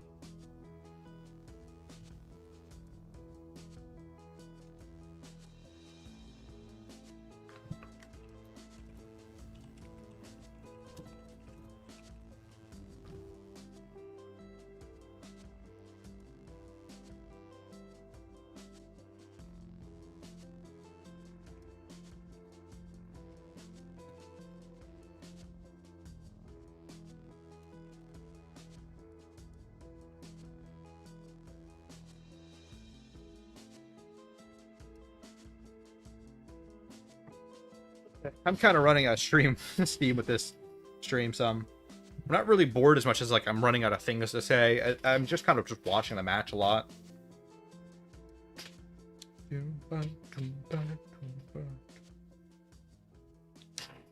So it looks like, yeah, with Primal running Burn,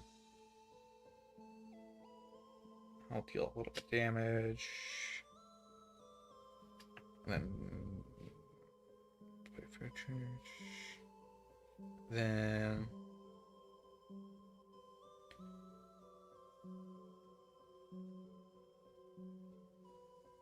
yeah, this is a very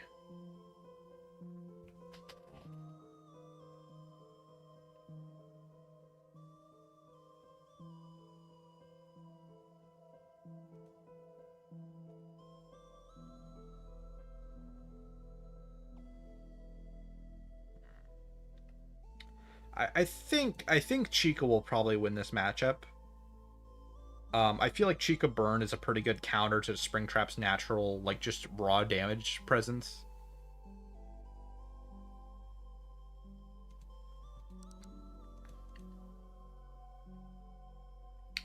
And who's running? Larry's running Puppet, it looks like.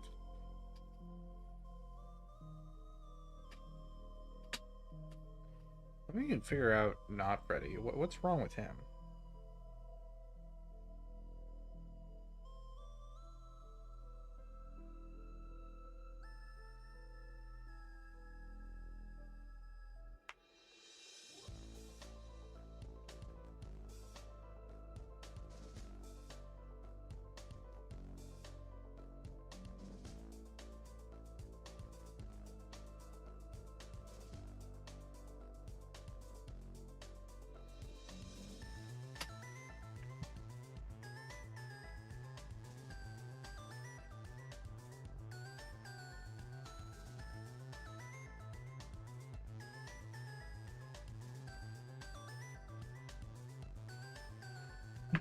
Where?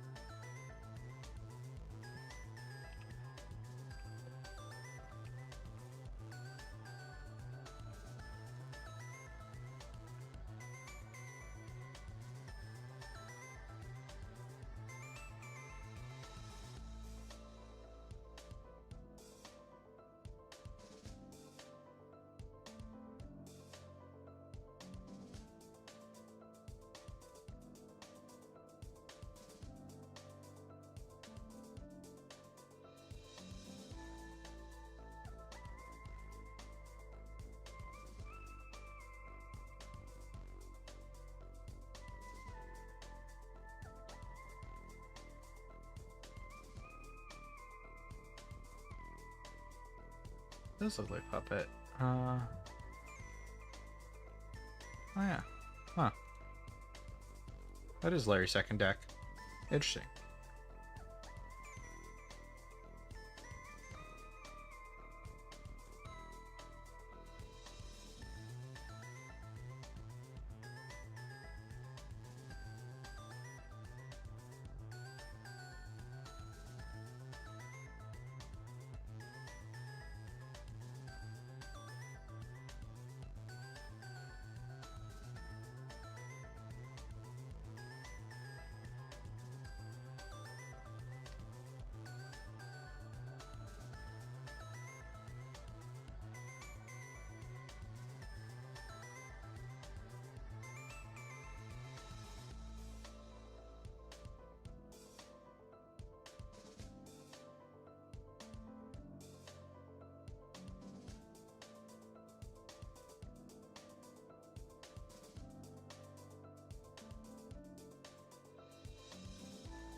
I really don't like that for whatever reason, specifically on this song, YouTube keeps thinking I'm no longer interested in playing the game.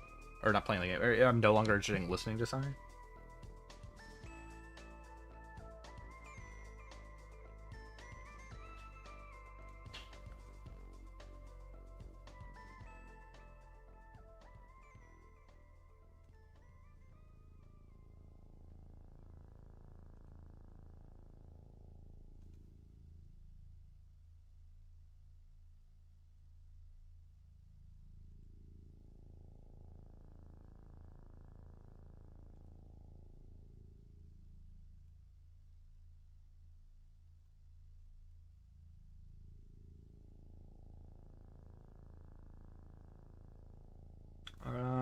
Okay.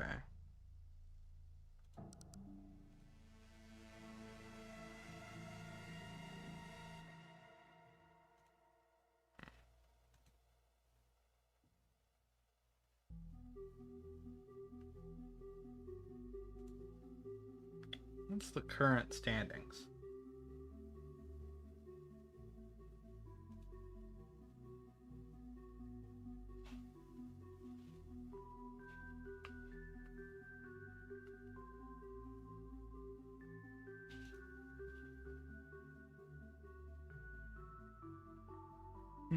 Okay. So depending on what happens here,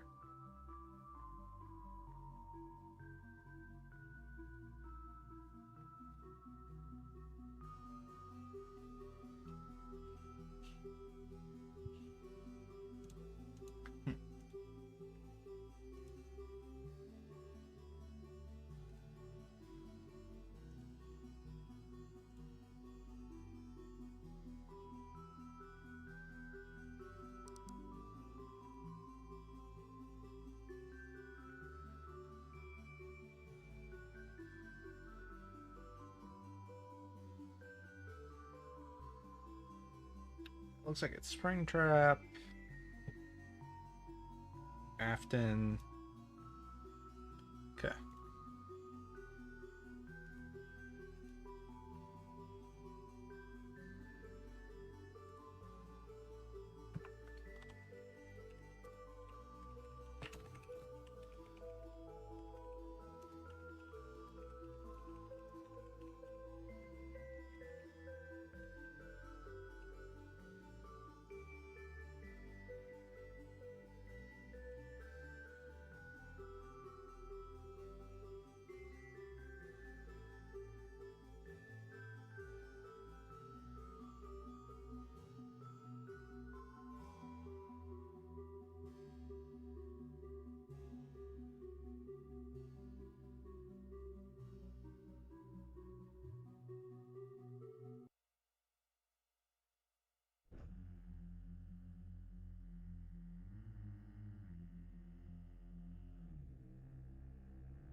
Gotta straighten out my chair a bit. I've been kind of like slumping and slouching even more.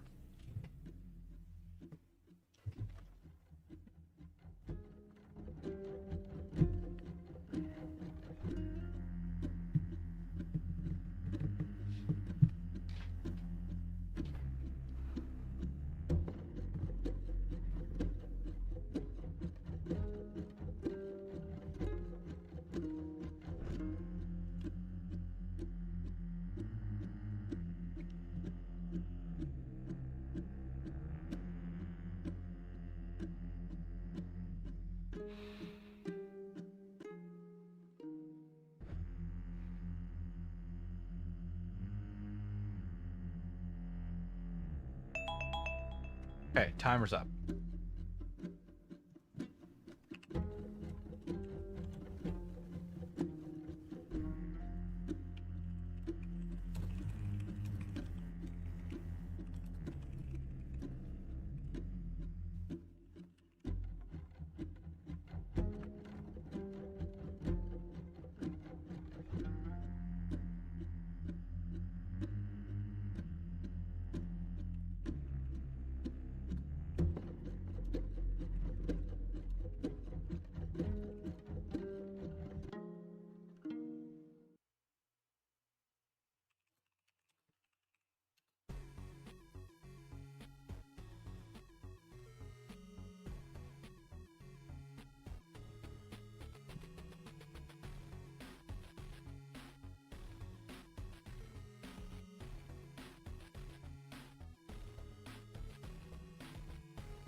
Let's see. Are Penguin Staff Bot still? That's still going. Let me spectate. This is still going. Teammates and Slordy. I can't tell if this is what the board actually looks like, because it would be really funny if it is.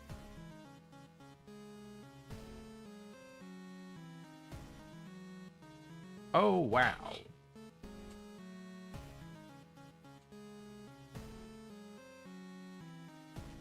This genuinely is the board right now.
So I don't really know what's going on in that game.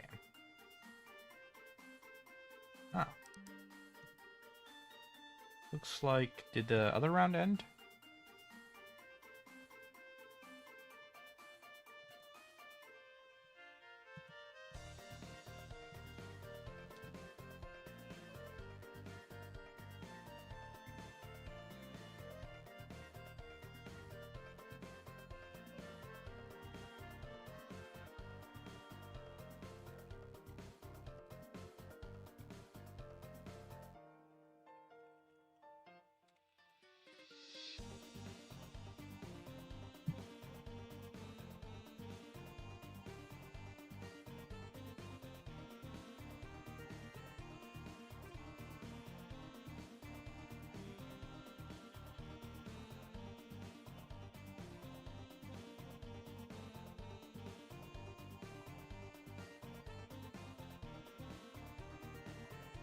Oh, this is one of the best combos you can do with Balloon Kid. So, Balloon Kid, right, allows you to willingly take any amount of damage you want to reveal cards to search for.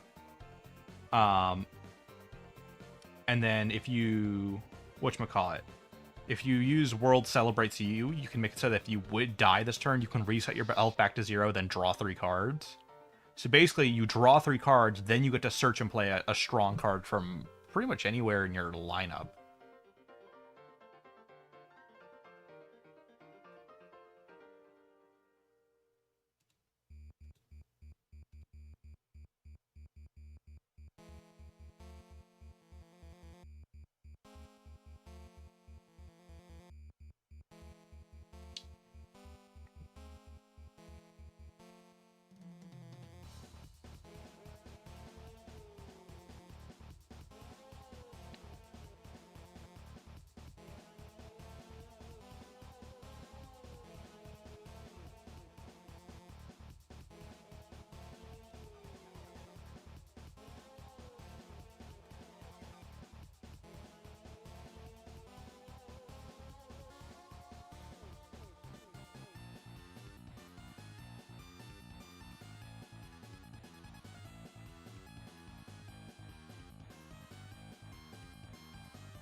Shadow Freddy can be played.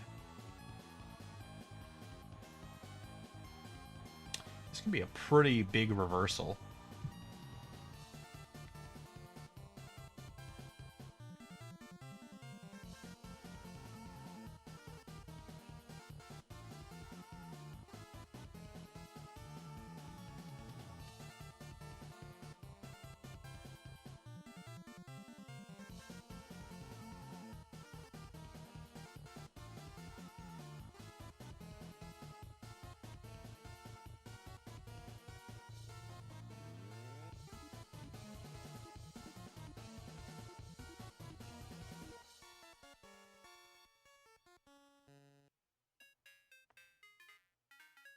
I'm kind of waiting for... I guess it's Ultimate Consequences will just have to kind of pop off. I think it's possible, though. Just a few good stalls with paper plates. I think Ultimate Consequences is in game, right? Yeah, this is the sideboard, right?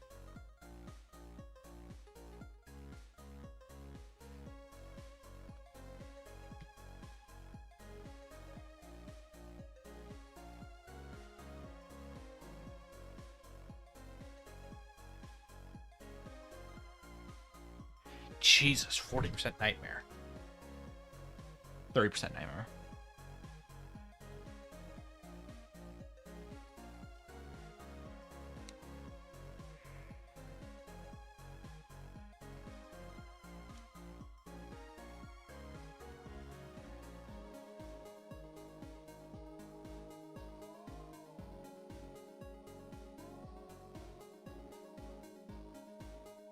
This is down to the wire. Like, there's 5 minutes left in the tournament.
I think this might be one of my favorite tracks in Deltarune. Never Ending Night is also really getting up there lately. From Chapter 4, there's just something so raw about the feel of it. It's hard to explain.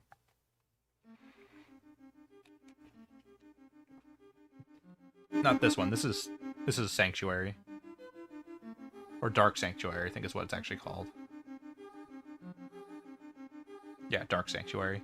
But Neverending Night just feels about as important as this track does. This track also feels very important. But Neverending Night just has like this feeling of like, holy shit, this is the halfway mark, and we're really ramping up now.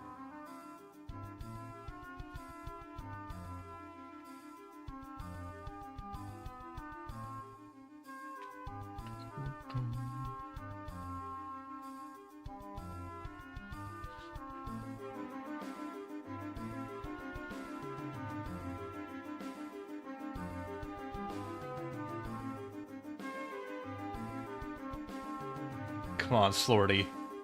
You gotta have the reversal. What is Rich? This one? Okay, let's play an off-map card. So...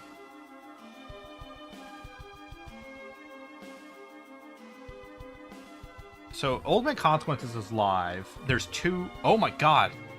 The combo is here. If done right, the Temix can win this round, in theory. I'm pretty sure. 10% minimum from backup generator. Minus X amount unclear from Zor. Minus amount from Charring Child. Minus amount from Retrographed. If done right, between these two... Zor and Crying Child, both the Ultimate Consequences can be played. Yeah,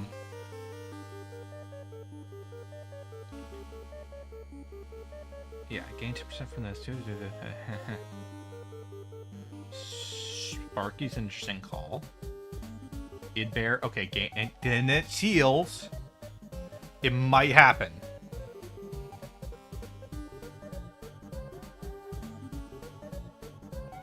Yeah.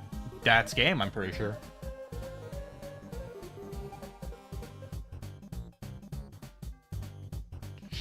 Two damage, replay.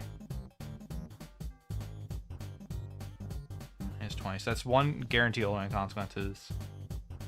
Yeah.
All right, so that's Temek's victory.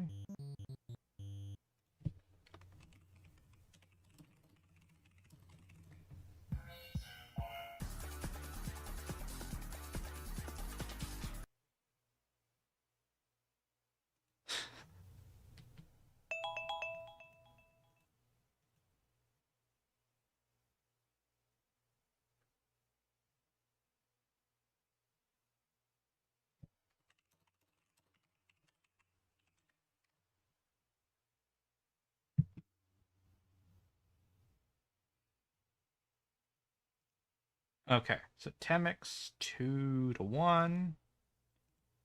Slordy. At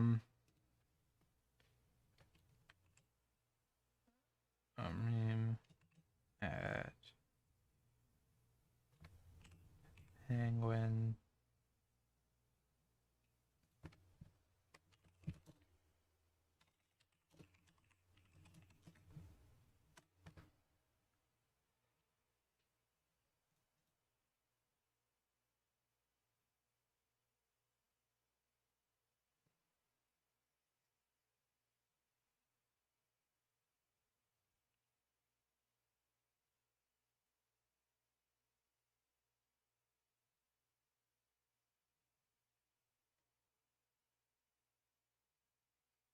Two one. Okay. So that's the end of the tournament. Okay,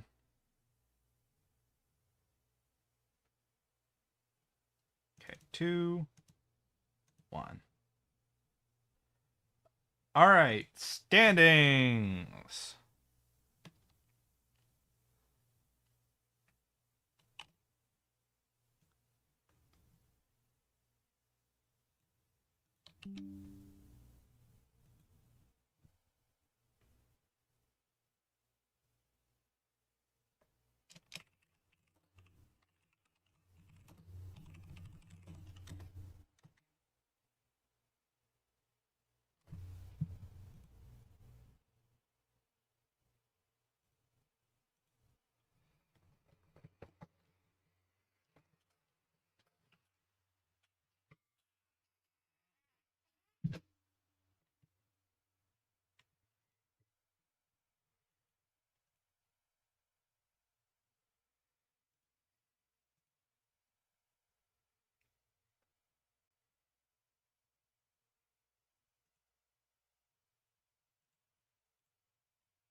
All right, so Temix is in first place. Slordy is in the second place.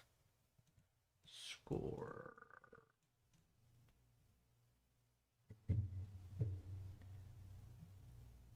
Okay, yeah.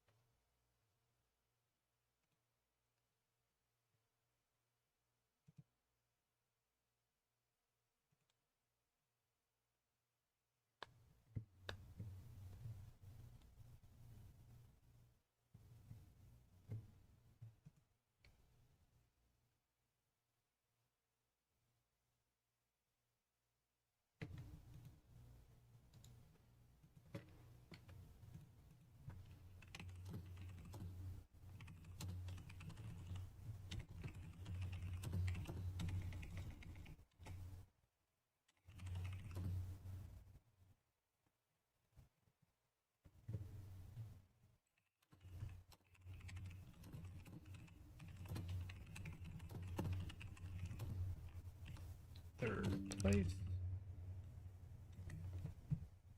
Let me...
all right, so I'm going to end the tournament here and focus on talking to people over in the server. But this is the end of the tournament. Once again, Temix landed first place. Because Slordy Pancakes actually have the exact same score, you can see even with the Bullquats, or what have you, Bullcots? Buckholes? Whatever you call that. I will still consider this like a tied placing. Yeah. I don't know how this scoring over here really works. Like I said, I consider them tied. Which means Overbeam is actually third place with these two sharing second place in my ruling. Plus, I think it's more fun if more people get more stuff than not. So that's the end of the tournament, everyone. Have a good night.